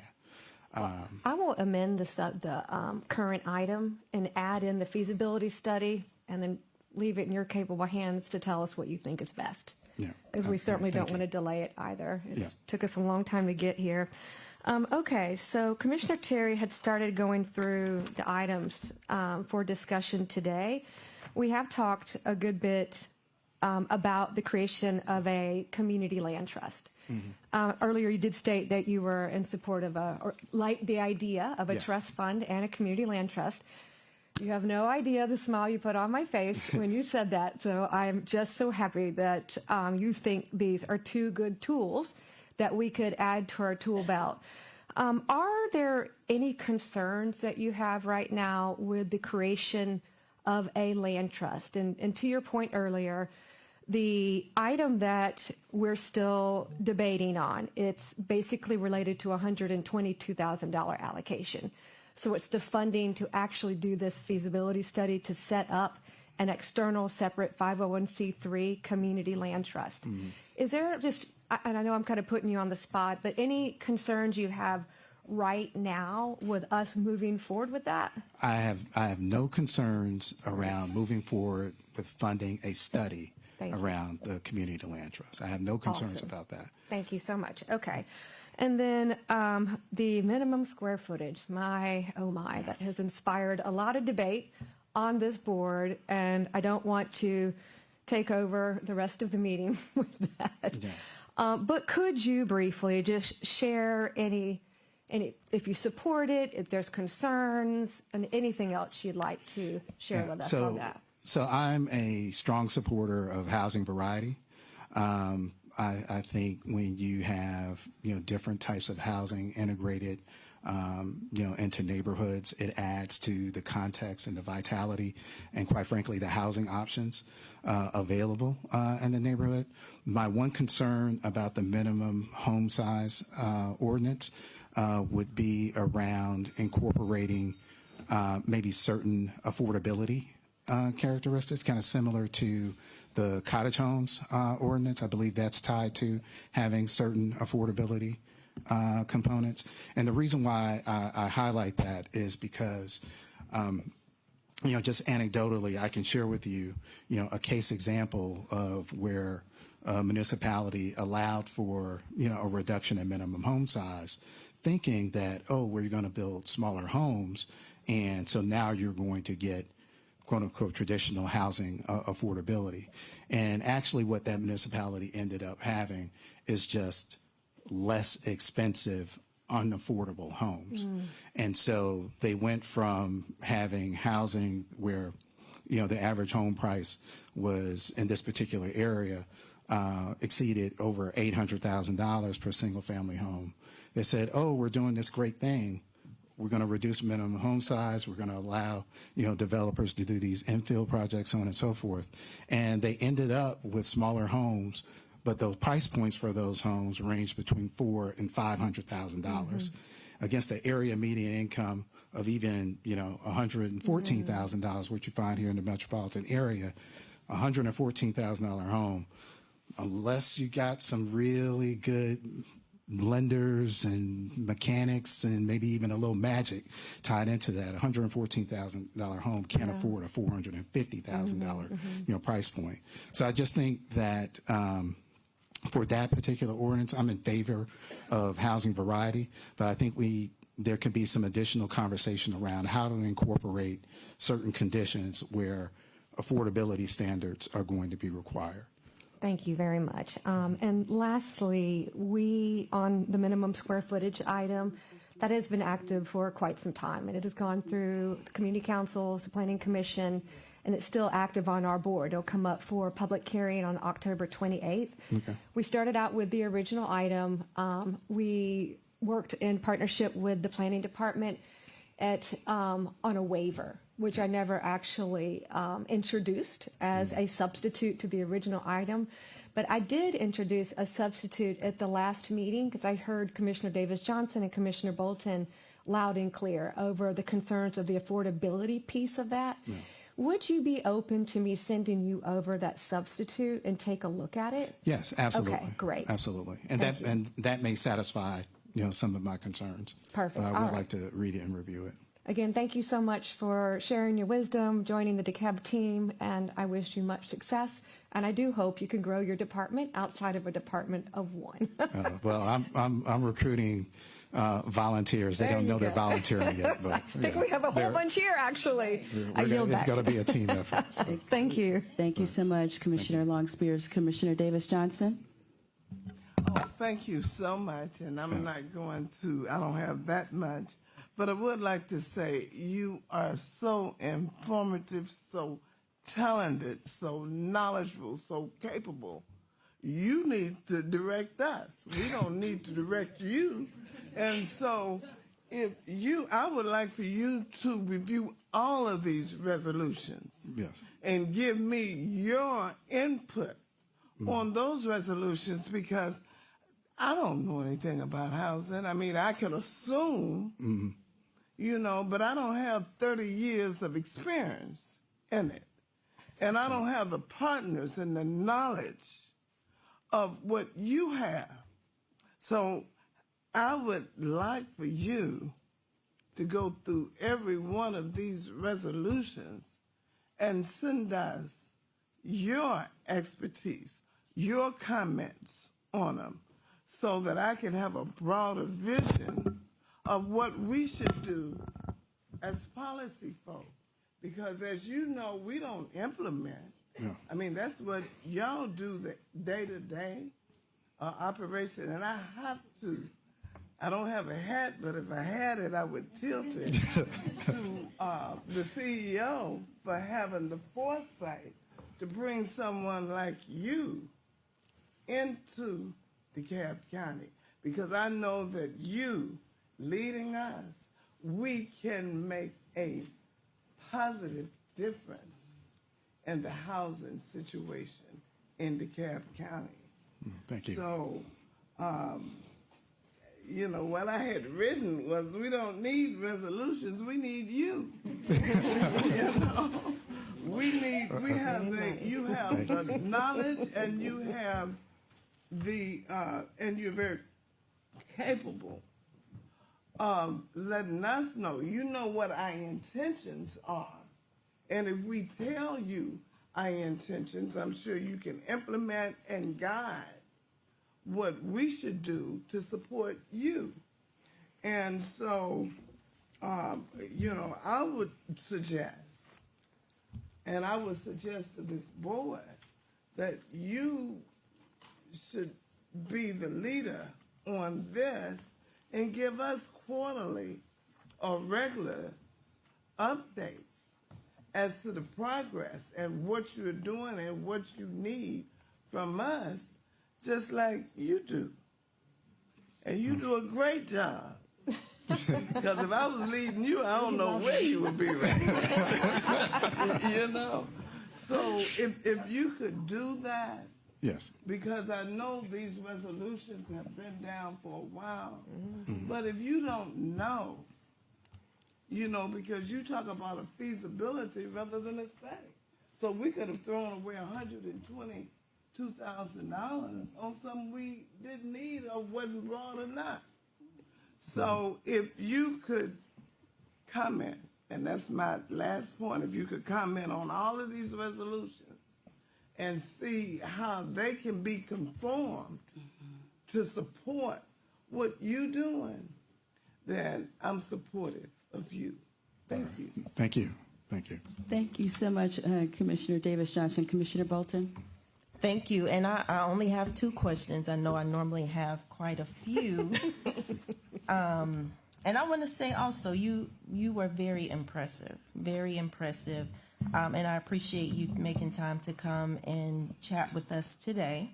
And I guess this question is just to make sure it's top of mind for everybody, even though I'm directing it toward you. Mm-hmm. The one thing that I think we have missed outside of speaking with you, having conversations with our directors, is we have not spoken to our tax commissioner.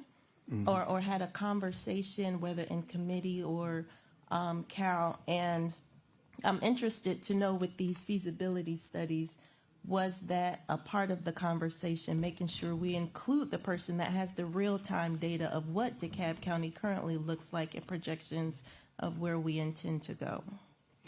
Yeah, absolutely. And in fact, I had the pleasure of meeting the acquaintance of Tax Commissioner Johnson on Saturday at the event, and he and I, we've already agreed that I'm going to pay him and his office a visit to understand more about what they do, how they do it, and how they administer and delegate funds, so that whatever we do, we're working in, especially when we're talking about, you know, taxpayer resources. Whatever we do, we're working in concert with each other, and we're collectively doing things to kind of further, you know, the prosperity of the county and not hold it back. So absolutely. Wonderful. And PECS Chair, it may be worth, if he's amenable, having him come and share some comments at some point. I know I've put you on the spot, but I've made it very clear that I think you will add a lot of value to the conversation. And so I do appreciate you indicating that affordability is really important to the conversation regarding reducing the unit sizes. As was mentioned, Commissioner Davis Johnson and I were really adamant about making sure that was added. We also have had discussions about the waiver, which was brought up, and I know you hadn't mentioned it. I would like to hear your feedback regarding the waiver, if you've had an opportunity to see what that substitute looks like. But essentially for everybody else, it's basically a compromise between having by right to reduce the size of the unit versus still having a process, but not as exhaustive as a variance. It still prompts a response from the county and even informs us that this action is going to be taken. And so if you have had an opportunity to review some of that, I would like to hear what your response is. Yeah, so I haven't had an opportunity to review the language regarding a waiver, Okay. but I would be interested in taking a look at it. One of the things that I believe is that when a party is coming to the county and asking the county to make a concession or to make a change in their behalf, then the county has, within its right to ask for something in exchange for that. So I'd love to take a look and see what the language of the waiver actually reads to make sure that if parties are coming and they're asking, for these waivers, and that is indeed a path forward, that the county is getting fair public benefit for granting those waivers. And in the case of housing, to me, that translates into affordability. Mm-hmm. So, wonderful, very reasonable.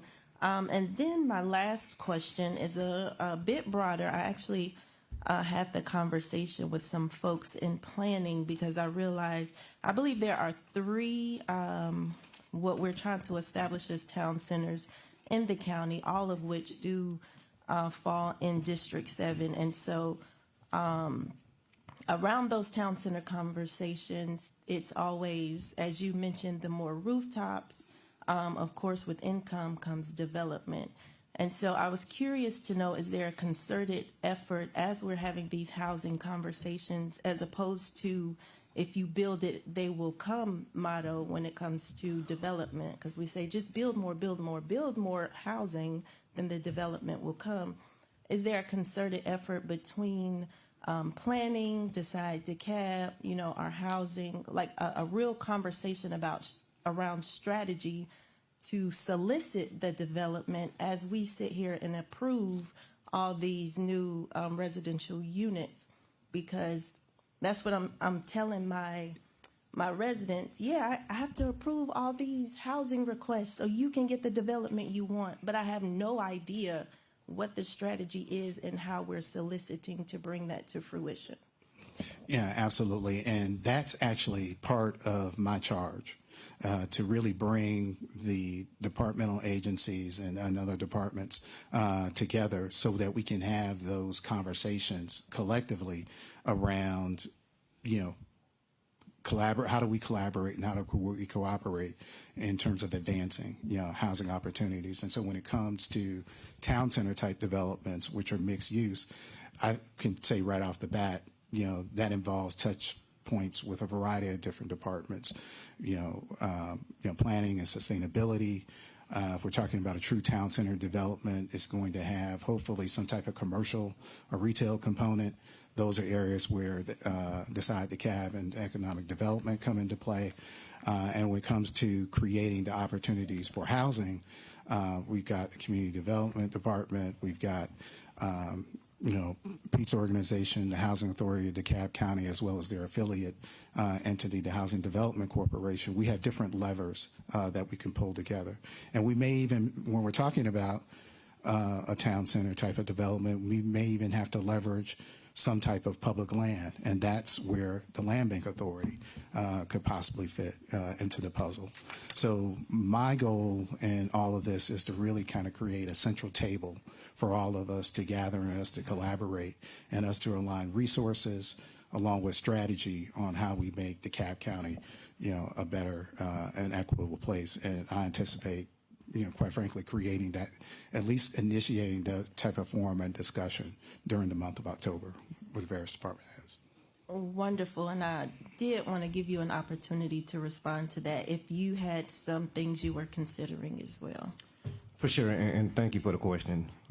So yes, as you all currently have been involved in this process, the DeKalb is currently undergoing a strategic economic development strategic plan right now, and that will guide our efforts for the next 5 years. And what this plan overall does is looks at DeKalb County in a whole to say, hey, what gaps do we have inside DeKalb County with respect to economic development? If there's rooftops, this plan is going to flesh that out, and we'll communicate that with actually Alan, and Alan can be a lot more intentional around how do we solve for those challenges. And it would specifically say Chief Housing Officer will be responsible for filling these particular gaps. DeKalb will work with you in this way. Wonderful, thank you. I yield back. Thank you so much, Commissioner Bolton. Commissioner Johnson, excuse me. Good afternoon. Thank you for being here, Dr. Ferguson. I'm happy to have you on board. As my fellow commissioner said, we're very excited that you are part of the team. And I think we really do have a team working on this now with DeKalb, Jacob Vallow, Mr. Mitchell, Housing Authority. We have all these pieces together. So it's exciting to see that we'll be able to actually comprehensively put a plan forward. I have a couple questions, but I think in time, I think my team will reach out and see if we can set up a one-on-one with you. I know you're a department of one and your time is probably very spread out right now, but we've done this with other department heads, so if we could have the opportunity to have kind of a one-on-one conversation would be helpful for me as well. I know some of the questions we've gotten, we hear from constituents that hadn't really been brought up so far today, is the amount of housing stock that is owned by investment companies. And how do we handle that? What can we do about that? And just how can we work around that? And then also it's concerning to see how low the rate of new housing is right now in DeKalb County, where we're actually lower than COVID. So again, we can touch base, delve into those when we have a one-on-one if you're good with that. Yeah, absolutely. All right, thank you so much. Thank you so much, Commissioner Johnson. And again, appreciate you being here. My concern in terms of an automatic reduction in the square footage is that normally it would require a variance, and it had been shared. There had only in 6 years been only 2 applications, but for such variance.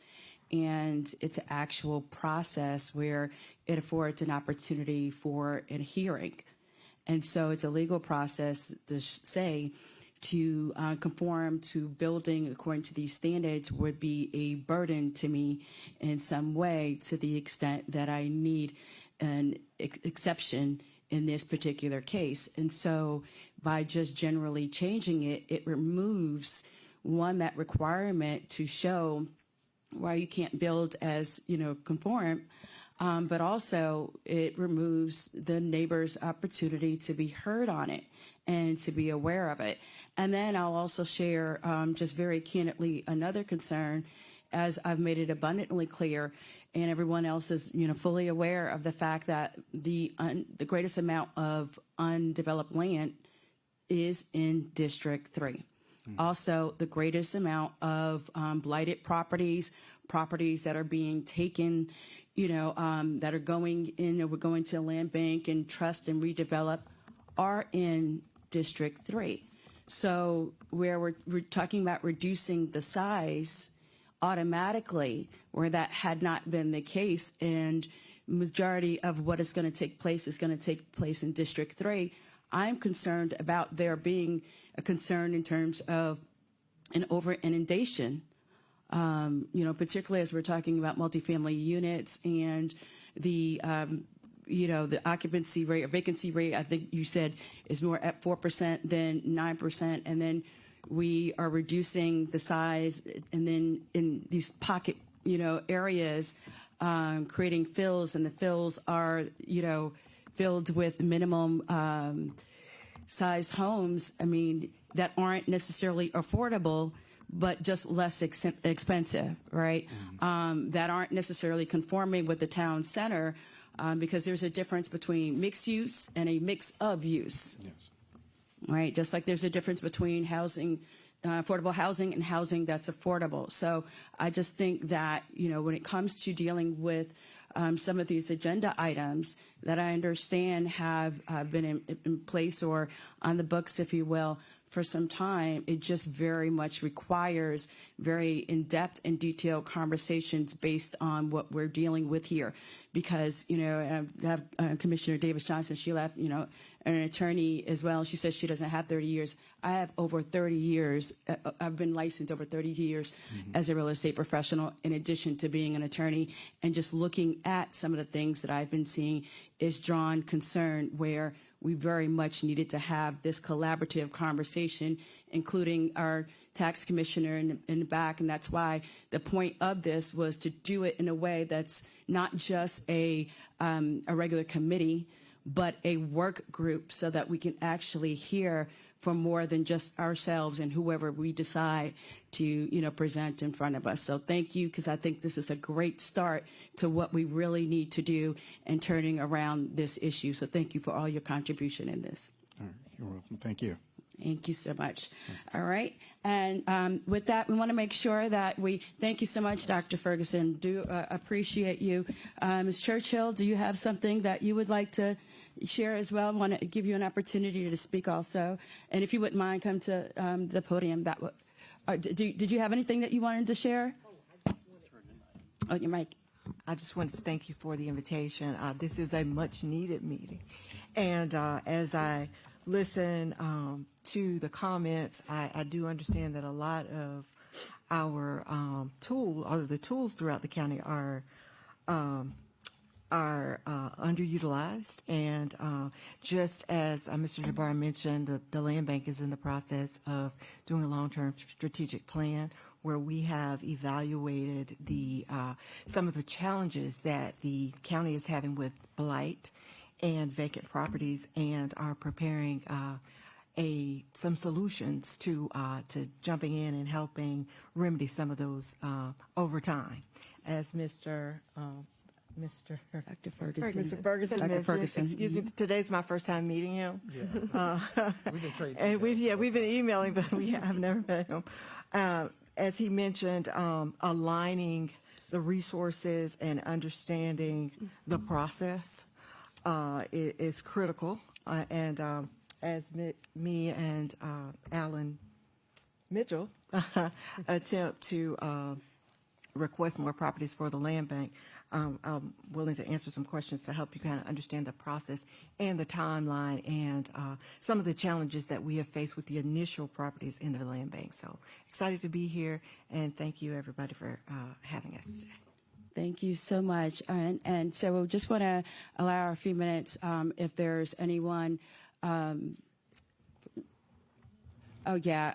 So essentially, an area of public comment and questions. So if we have anyone from the public that has a question or has a comment, we're, happy to address it, but want to make sure we are allowed an opportunity for that as well, so it can be as interactive as possible.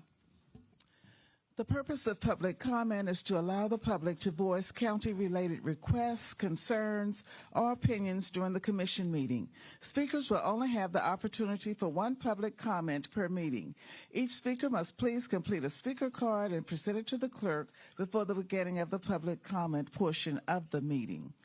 Cards turned in to the clerk from the time the general meeting is convened and the beginning of public comment portion, generally following presentations on the attached agenda. The clerk will accept cards on a first-come, first-served basis. Prior to the clerk's call for public comment, speakers who are residents of DeKalb County shall be allowed to speak before residents of other counties are allowed to speak.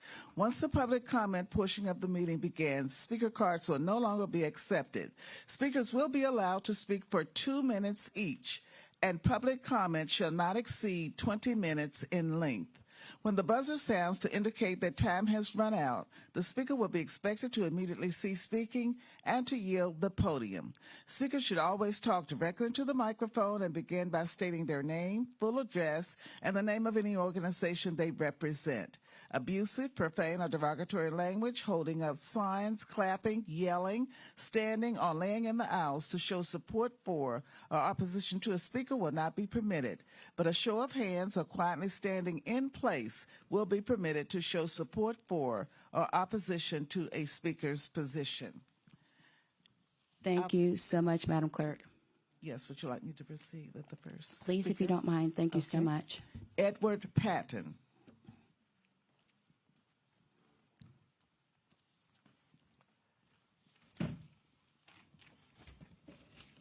Good afternoon, Madam Chair, distinguished leadership.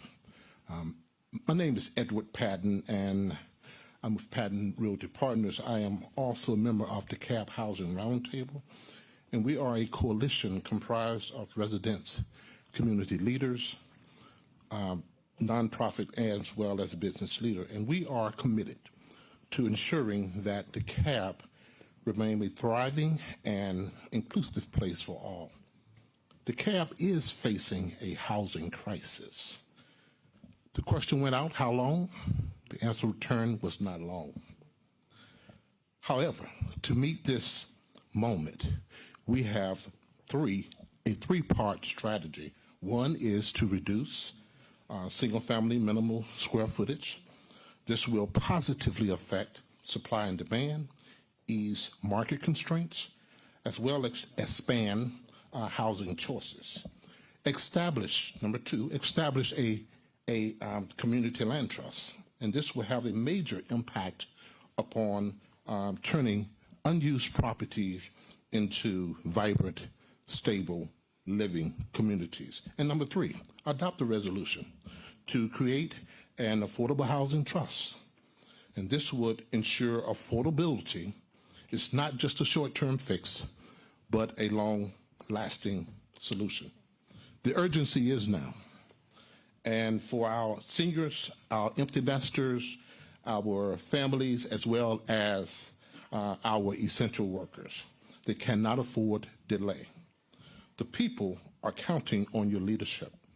However, how long does economic growth, how long does fairness, and how long does community choice have to wait? We are hoping not long. Therefore, we urge that you act decisively upon this matter. I yield, Madam Chair. Thank you. Thank you so much, Mr. Patton.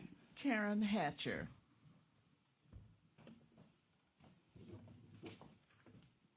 Welcome. Thank you so much, Ms. Hatcher. Thank you. Thank you, Madam Chair. Good afternoon, Commissioners. Thank you for hosting this meeting. My name is Karen Hatcher, 23-year resident of District 3 in DeKalb County.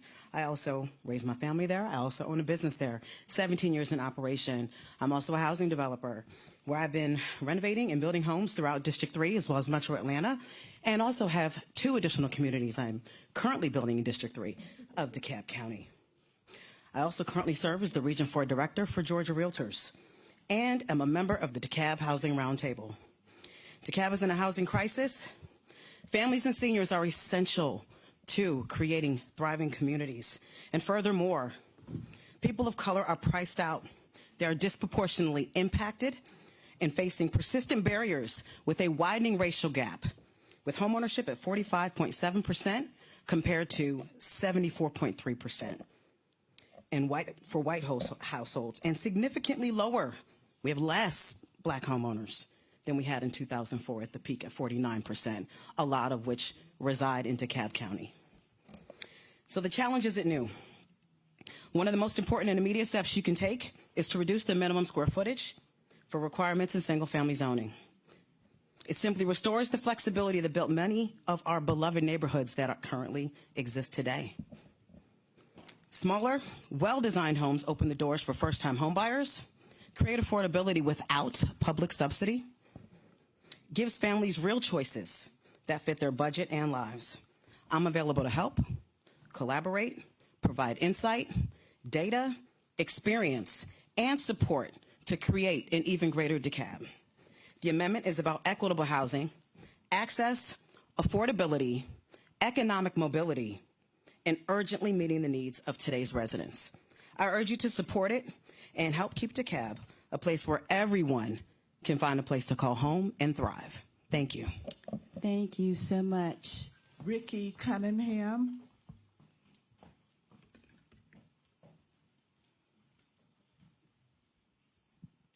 Good afternoon. I'm Rick Cunningham. I am the Senior Public Relations and Development Manager for the Southeast with LDG Development. We have 5 communities in DeKalb County, over 1,100 units.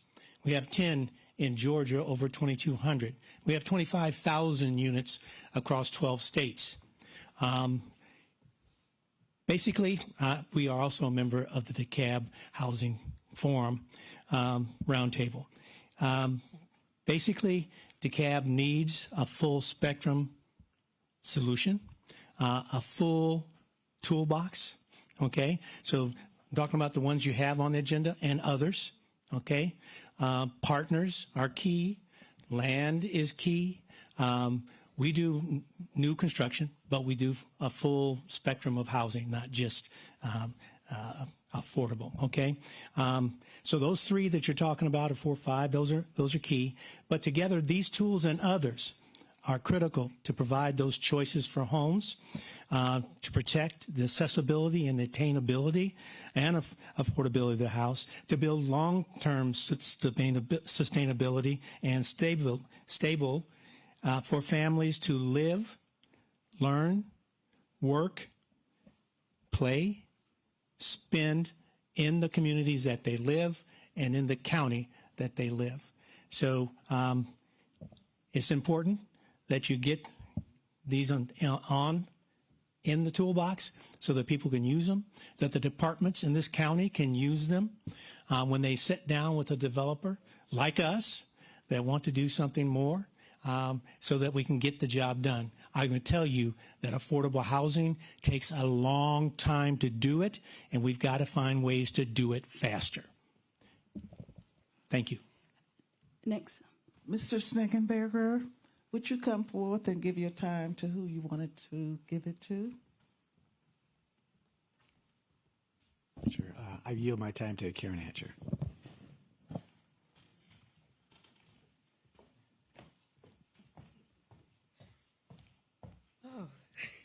Thank you, Commissioners. Thank you, Andy. Here again to talk to you just a little. I want to urge you, and thank you all for coming to the Housing Expo on Saturday. Dr. Bolton, thank you for being, Commissioner Bolton, for being present. Dr. Ferguson, thank you for being there. Commissioner, excuse me. Chair, Commissioner Spears, thank you as well for being there and for all the work you're doing to create more housing. Again, Karen Hatcher, Sovereign Realty and Management, Sovereign Development Partners. I have been working in the space for 20 years, renovating and developing homes. We have to be able to do this faster. We have to be able to create housing, specifically our 75 and our 85 zoning requirements. A lot of them are concentrated in District 3, which is my district. And a lot of those homes are 1,000 square feet or less. And so if you go to renovate in those homes and you want to renovate and sell to other people, you would have to bring that square footage up to 1,600 or 1,400 square feet. So that then creates a house that is almost twice the size of the existing home inventory, which is inaccessible for those that want to either just renovate their homes, add a little bit of square footage, maybe add a bathroom. Now they have to add a lot more square footage, and also deters renovators and builders like myself and my partners from being able to get inside and create more affordable housing because their square footage is just too high to then make the price point feasible and attainable for more buyers. So I am very excited that we are all here, that all the players are here, and that we can move the needle in DeKalb. And again, thank you. Thank you so much. Ms. Mitchell, Vic and Mitchell. Does she leave? All right. Our next person is Natalie Kaiser.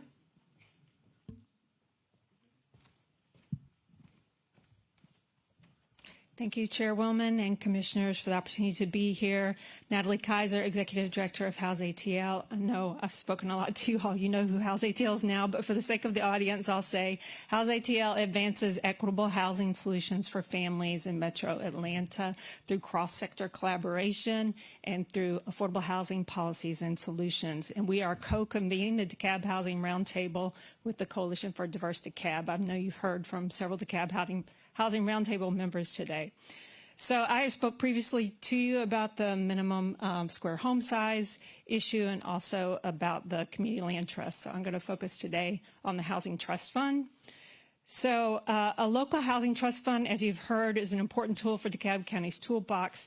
And as Dr. Ferguson said, it can help you leverage other sources of public, private, and nonprofit. I say public also because it can help with federal financing, as we heard about the low-income housing tax credits, as well as other sources, other public sources. It can be structured intentionally to pair with these resources, such as bond financing, philanthropic initiatives, and other public tools. A housing trust fund can in particular be used to incentivize development of housing for people who are at lower income levels. And we didn't hear much about this earlier, but it can be very difficult to develop for people who are at lower incomes with just debt financing. So a housing trust fund gives you a tool that can be direct subsidy in a different way than some of your debt tools can be. So it can help you make sure that you're really addressing that full spectrum of housing needs. A housing trust fund can also be used more flexibly than some of the tools that you have. It can be used for a range of purposes depending on how you structure it, allowing for land acquisition, allowing for pre-development work, allowing for both rehab and repair, and for renters, helping renters move into home ownership. Thank you for the opportunity. Stacy Thibodeau.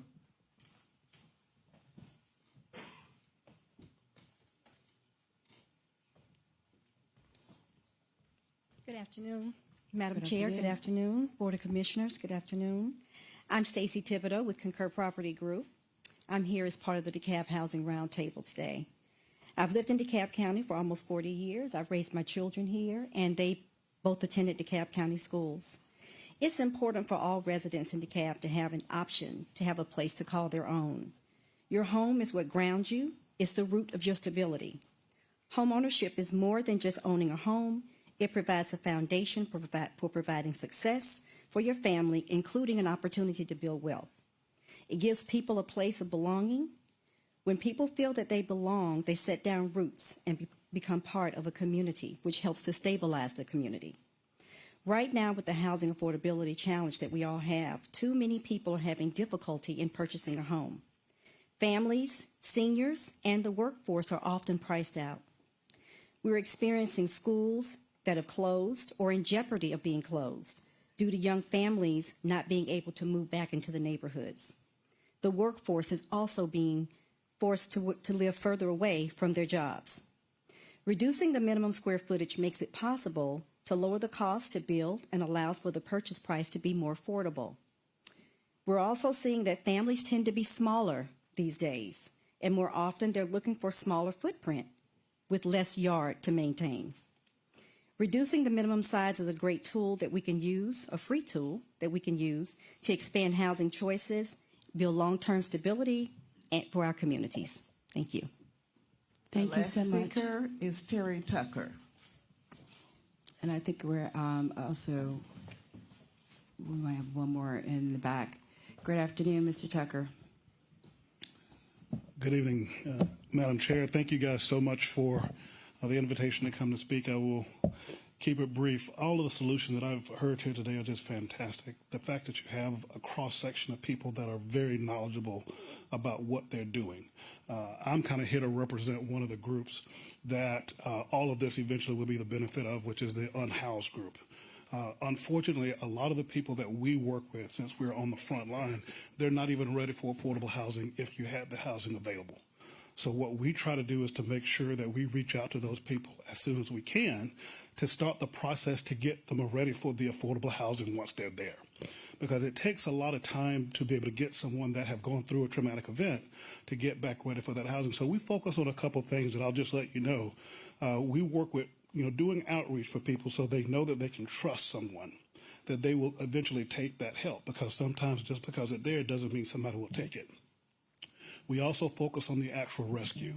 A lot of people don't have the ability to even be transported to a place to get housing. So we're there. When people get out of jail, we're there to pick them up. When people get out of the hospital, we're there to pick them up. So that's a big part of what we do on the actual rescue. And currently right now, we have about 60 to 65 people that live with us at Frontline. While they're there, we try to do what we can, from financial literacy to behavioral health meetings, and all of these things to get them ready for this affordable housing. So when I got reached out to by Alan and Mr. Mitchell, we all try to work in concert. It's not a one organization effort. So I appreciate everything that everybody on this committee is doing for affordable housing, and particularly as it relates to what it will be for our unhoused neighbors, which is a big commitment for us. Thank you guys so much. I appreciate it. And thank you so much, Mr. Tucker. I appreciate it. Just, briefly, I remember having the conversation, again, transitional housing being one of those real concern for the unhoused. And we've had several conversations in and around that issue as well. So thank you so much for being here. And I think all right, you have to a card and let them know. Hi, my name is Bob Bolden, resident of District 3, lived in southeast DeKalb County. I know some of you here from previous business and concerns that have been brought up that I've spoken about. One of the main things that I hear, and I hear a lot of strategy and tactics and money being tossed around, but the human services part of it, building in itself is not going to solve any of the socioeconomic development problems that you find in these areas. Unincorporated DeKalb County is currently an unstable community. Doesn't matter how nice the residences are that you're planning to put in there. If you put them in and the community is unstable, it will bring those communities down as well. So things like no mental health care in Southeast DeKalb. Thank you, Jacob, for dealing with the food desert with the Publix, but there's no student housing, which is a big stressor on the low income part of the market. And, a lot of things are being said here that I'm not sure if there's data to back it up, but what I do know is if we don't have a hospital, we don't have transportation, we don't have food, and we don't have any of the supportive services for healthy, thriving communities, not just surviving communities, then the unit number is irrelevant. And I think that there should be some sort of metrics or plan in place for how we focus on those things in an equitable way in Southeast DeKalb. Thank you. Thank you so much, Mr. Bolden. Completely agree. And to the point, rooftops don't necessarily equal income. And I appreciate all of those public comments, and didn't necessarily have any particular questions, but the comments in and around some of our agenda items just to share. And other of my colleagues can weigh in as well. Realize we didn't have any other residents directly, not real estate professionals, to share their concerns in terms of the reduction. Those that wanted to attend but could not shared that they were working and unfortunately were not able to meet this time commitment when it worked for everyone else, but had some real concerns in terms of the reduction, and particularly it taking place in and around South DeKalb. And there were some that even pointed out it's fine if that's what they want to do, if they do it in other areas, if they're going to be able to do this in North DeKalb. And overwhelmingly, the numbers are going to end up being in South DeKalb. So something to consider as we continue to improve our service delivery, as we continue to be intentional in terms of equitable distribution of services and opportunity and wellness throughout the county. We have to be very deliberate and intentional as to what we do, because what we do now will obviously affect folks in 20, 30, 40 years to come. So with that, are there any follow-ups and last-minute comments from any of the colleagues? Okay. From any of our public partners? Yep. All right. Well, with that, thank you so much. Well, Madam Chair, we haven't voted on the agenda items yet. Yes. So let's just go and do that real quick, so please. the point is to have the discussion on it. No, but we're having a committee meeting. We should take action on these agenda I'm items. sorry, but as the chair, no, we are not. And You can't tell us how we're going to conduct our meeting. You can run the meeting, but I have a motion. That's I have a exactly motion. what I'm doing absolutely right now. I have a motion to take action on these agenda this items. Meeting. Thank you so much. All right, so please call to question. Well, I'm actually going to call the whole thing to question, and we're going to get, legal. I'm not adjourning this meeting until we take action on these items. You cannot, so you can I leave will if you adjourn. want. I will adjourn then. You cannot adjourn yourself. With illegal, you can leave if you want. with legal. With legal.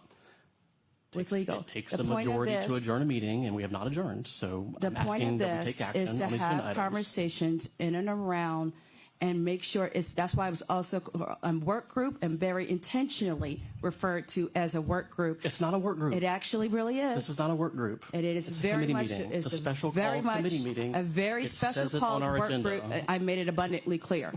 But it's a special call meeting, so we can take action. Work I am in group. support of voting on the item. This is a work group. We're going to get legal involved because I made it abundantly clear when we had this, where we were going to have a work group, point blank and period. So we are not, and even by virtue of the way this is set up, it is not to have a general and committee like we typically had. We've had a number of partners that have spoke in and out, a whole discussion within, and also partners, public partners, private partners to speak. The whole point of this was to have a roundtable and a discussion, and that's a work group. That's what we're having right here and now. And I, as the chair, I have the right to call it, and I did so as a work group. Now, in terms of some of the conversation we've had that have been in and around our housing items. If I'm being asked a question about this meeting, my review of the agenda was that this was called as a special called meeting of the PECS committee, so that anyone who is recognized by the chair can make a motion while the committee meeting is in progress. And so, Shannon, when, because this was made abundantly clear when we first called this meeting, and I referred to it specifically as a work group. At that point, I believe Deputy County Attorney Welch, we looked through Robert's rules, and within them it said in lieu of a committee meeting, the chair can actually call a work group, which is specifically, we can refer back to the tape, exactly what I did. When I engaged the policy analyst for the chief of, for our Board of Commissioners, it was as a work group, but listed as a special committee just because of the structure of it. I made abundantly clear, and as we've been going through this process, it has been operating as a work group. That's why it's set up the way that it has been set up, as a town hall discussion with all of the folks that have been talking.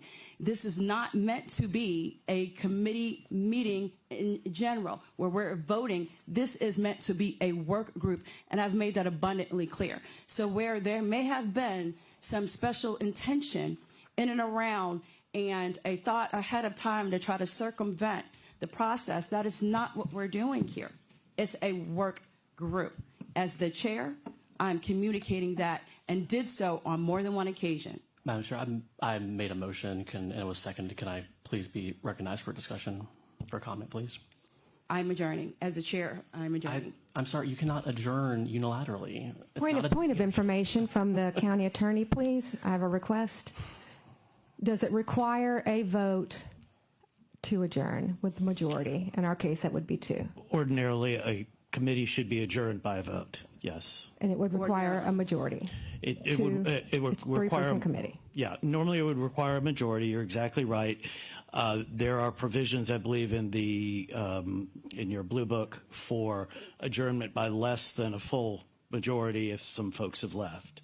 But given that the full committee is still available, it would be a majority. Well, then, with that, I'm going to leave then because I've made it clear that this is a work group. So if someone leaves, and this is the chair, leaving. We've made it abundantly we still have a clear. quorum of the committee, though, This so is- you we've can made it- leave this and we is can a still work take group. action. Mr. Linkus, could you just help us understand what a quorum is of a committee? He said normally. This is a work group. We're following the blue book, which is our rule book And that we're supposed to also follow. Robert's Rules of Order. Robert's Rules of Order very specifically says in lieu of a committee meeting, we can have a work group. That's it, where The blue book is what we're where following. you actually include, and we're silent in blue book in Just let terms us of a answer the work question, group. please. Excuse me.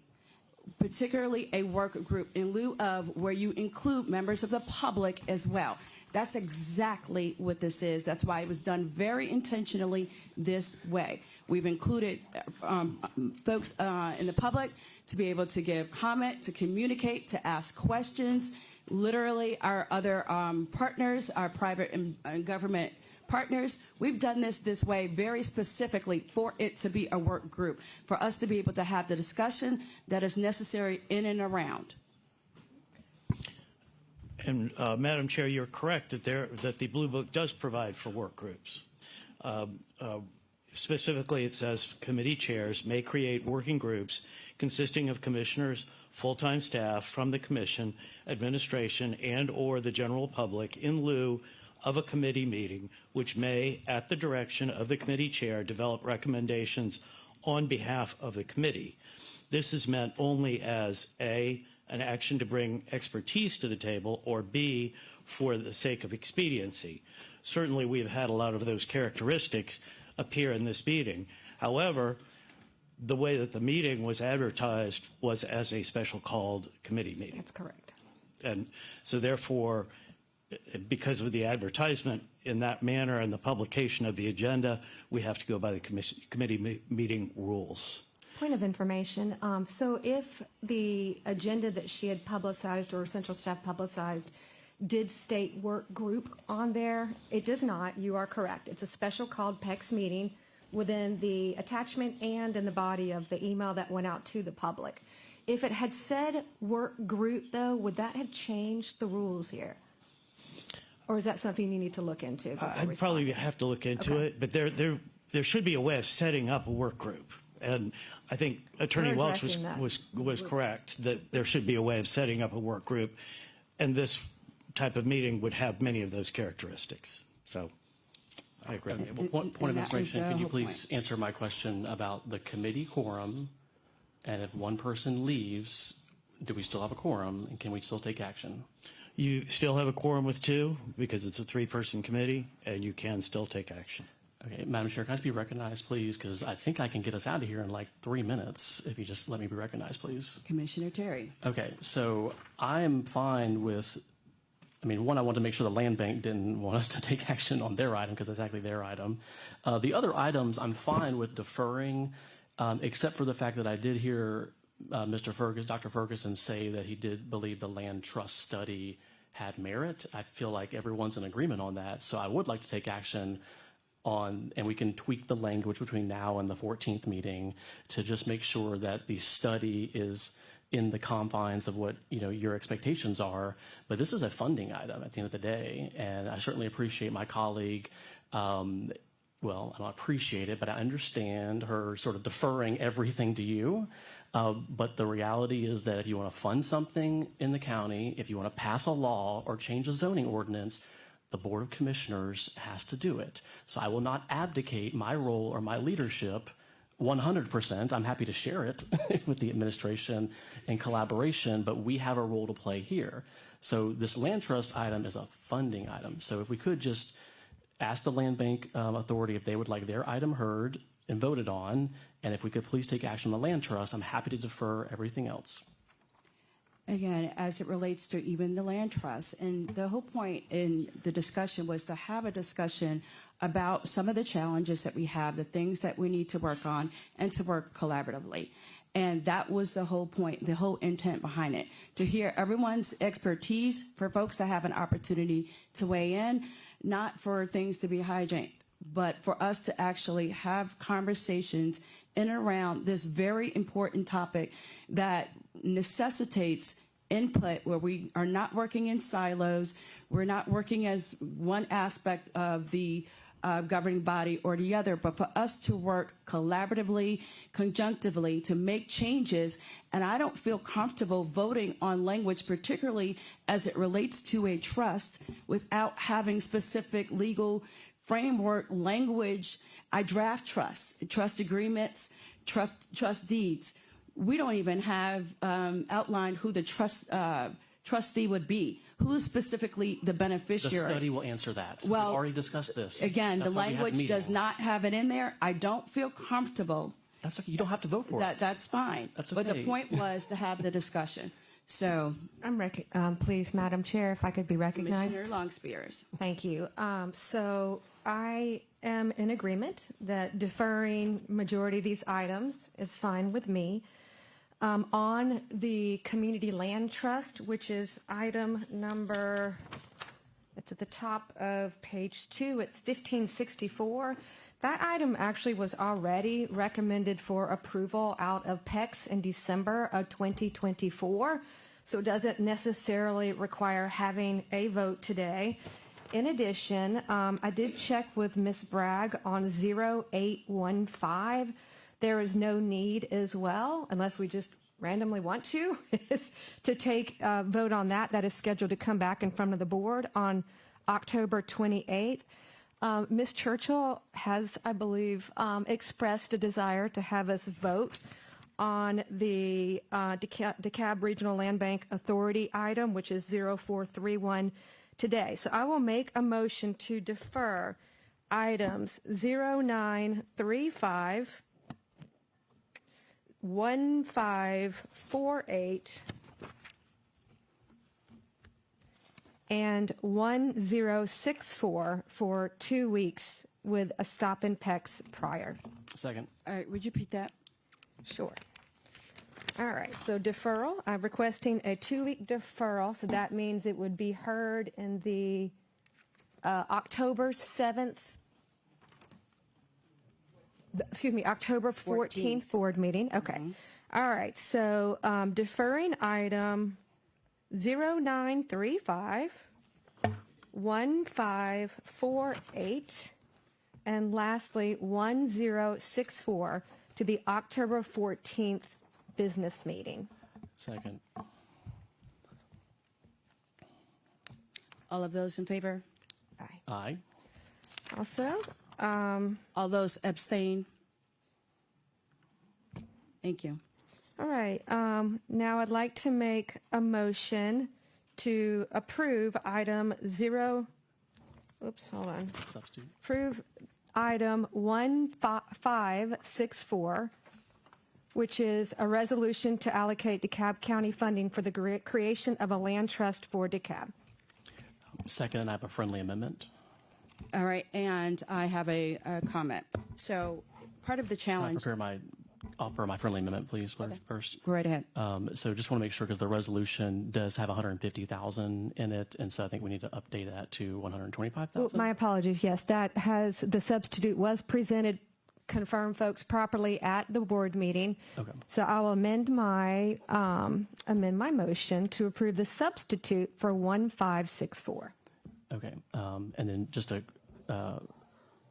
related to the friendly amendment, we are requesting the administration, Dr. Ferguson, to please review the language of the resolution to ensure that the study aspect of it and all the parameters is exactly what you, I think, had intended you would want to see in there. And I think we would certainly be inclined to support another substitute at the 1014 meeting that would lay out any additional confines of the study parameters. But again, this is at its heart a budgetary item, which is within our purview. And so just so I'll understand, so you want to approve it without seeing the substitute first? Well, the substitute was already presented. Excuse me, I'm actually, Commissioner Terry, are you wanting to approve it without actually seeing the sub first? This is a recommendation from the PECS committee to the full board. So this is just the process. The administration is welcome and encouraged to bring back any additional tweaks to the resolution that would outline any confines of what you want to see in the study. The key aspect of this resolution is a budgetary amendment. And so we were amending the budget for $125,000 to fund this study. 100 what? 22,000. I can 122,000. appreciate that. So do we have that substitute right now? No, that's why we're asking Well, for the 14th. So that's the point. We're being asked to approve an agenda item where there's a budget, right? And so 122,000 or 150,000, that price tag of 6 figures, and we don't have a substitute in front of us to be able to review it. But you want it to move forward without any documentation or anything for us to read. Point of information. Excuse me. The other issue is that normally it goes through a procurement process when it comes to even providing for studies. And so my understanding is someone has had already been identified through, I think it was yourself, Commissioner Longspear, so it's not gone through the process through the administration and procurement where it normally does, but you're wanting to circumvent that process as well. That's not in the resolution. Point of information, please. And who are you seeking information from? Possibly a couple people. First of all, if the county attorneys would please confirm for me, and thank you for coming to the podium, if we even introduce a substitute today, it's irrelevant. We cannot introduce a substitute at a committee meeting. The subs are introduced at our business meeting. Then it can go over to Ms. McGraw. Let's confirm that the substitute of $122,000 was introduced at the previous board meeting. Lastly, and I've made this point before, I'll make it again. This item has already received a recommendation for approval last December. So in my opinion, if you don't want to take a vote on it today, so what? It's already received a recommendation for approval. We can discuss it in the business meeting. I'm still asking, point of information, read Robert's rules. Ask the question. Please respond. Please Thank you, ask sir. the question. The question has already been asked. Please respond, sir. My response, I don't know anything about whether or not the resolution has been introduced into the record. That's a matter for the clerk. Correct. My understanding is that normally substitutes are not introduced at committee. They're introduced on the floor at the board meeting. That's my understanding.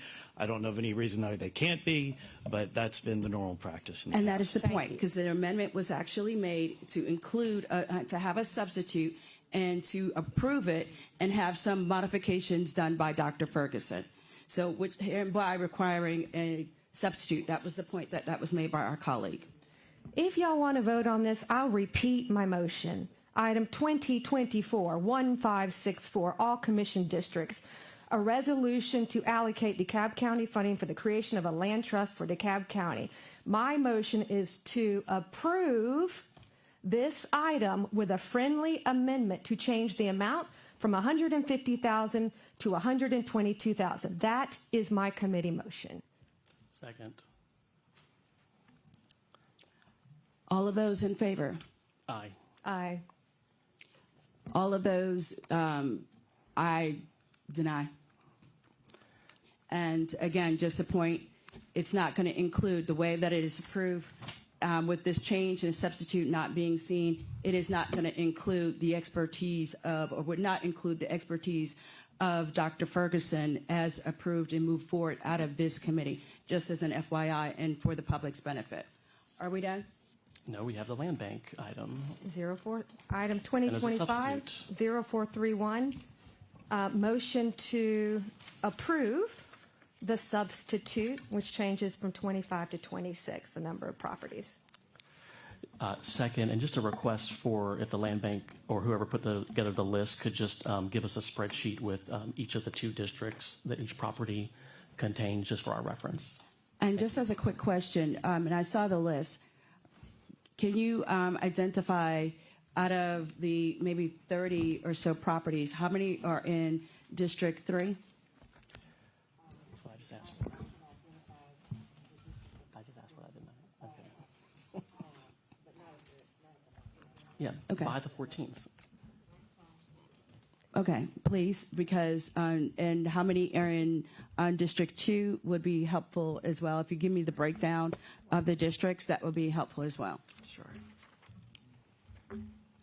All right. Is that it?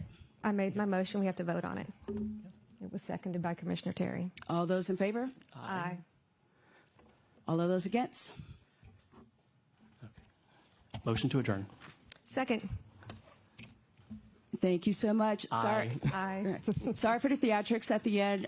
Ladies and gentlemen, again, meant to serve a specific purpose in terms of education and opportunity, and it is the way it is. Thank you so much again, everyone, for coming.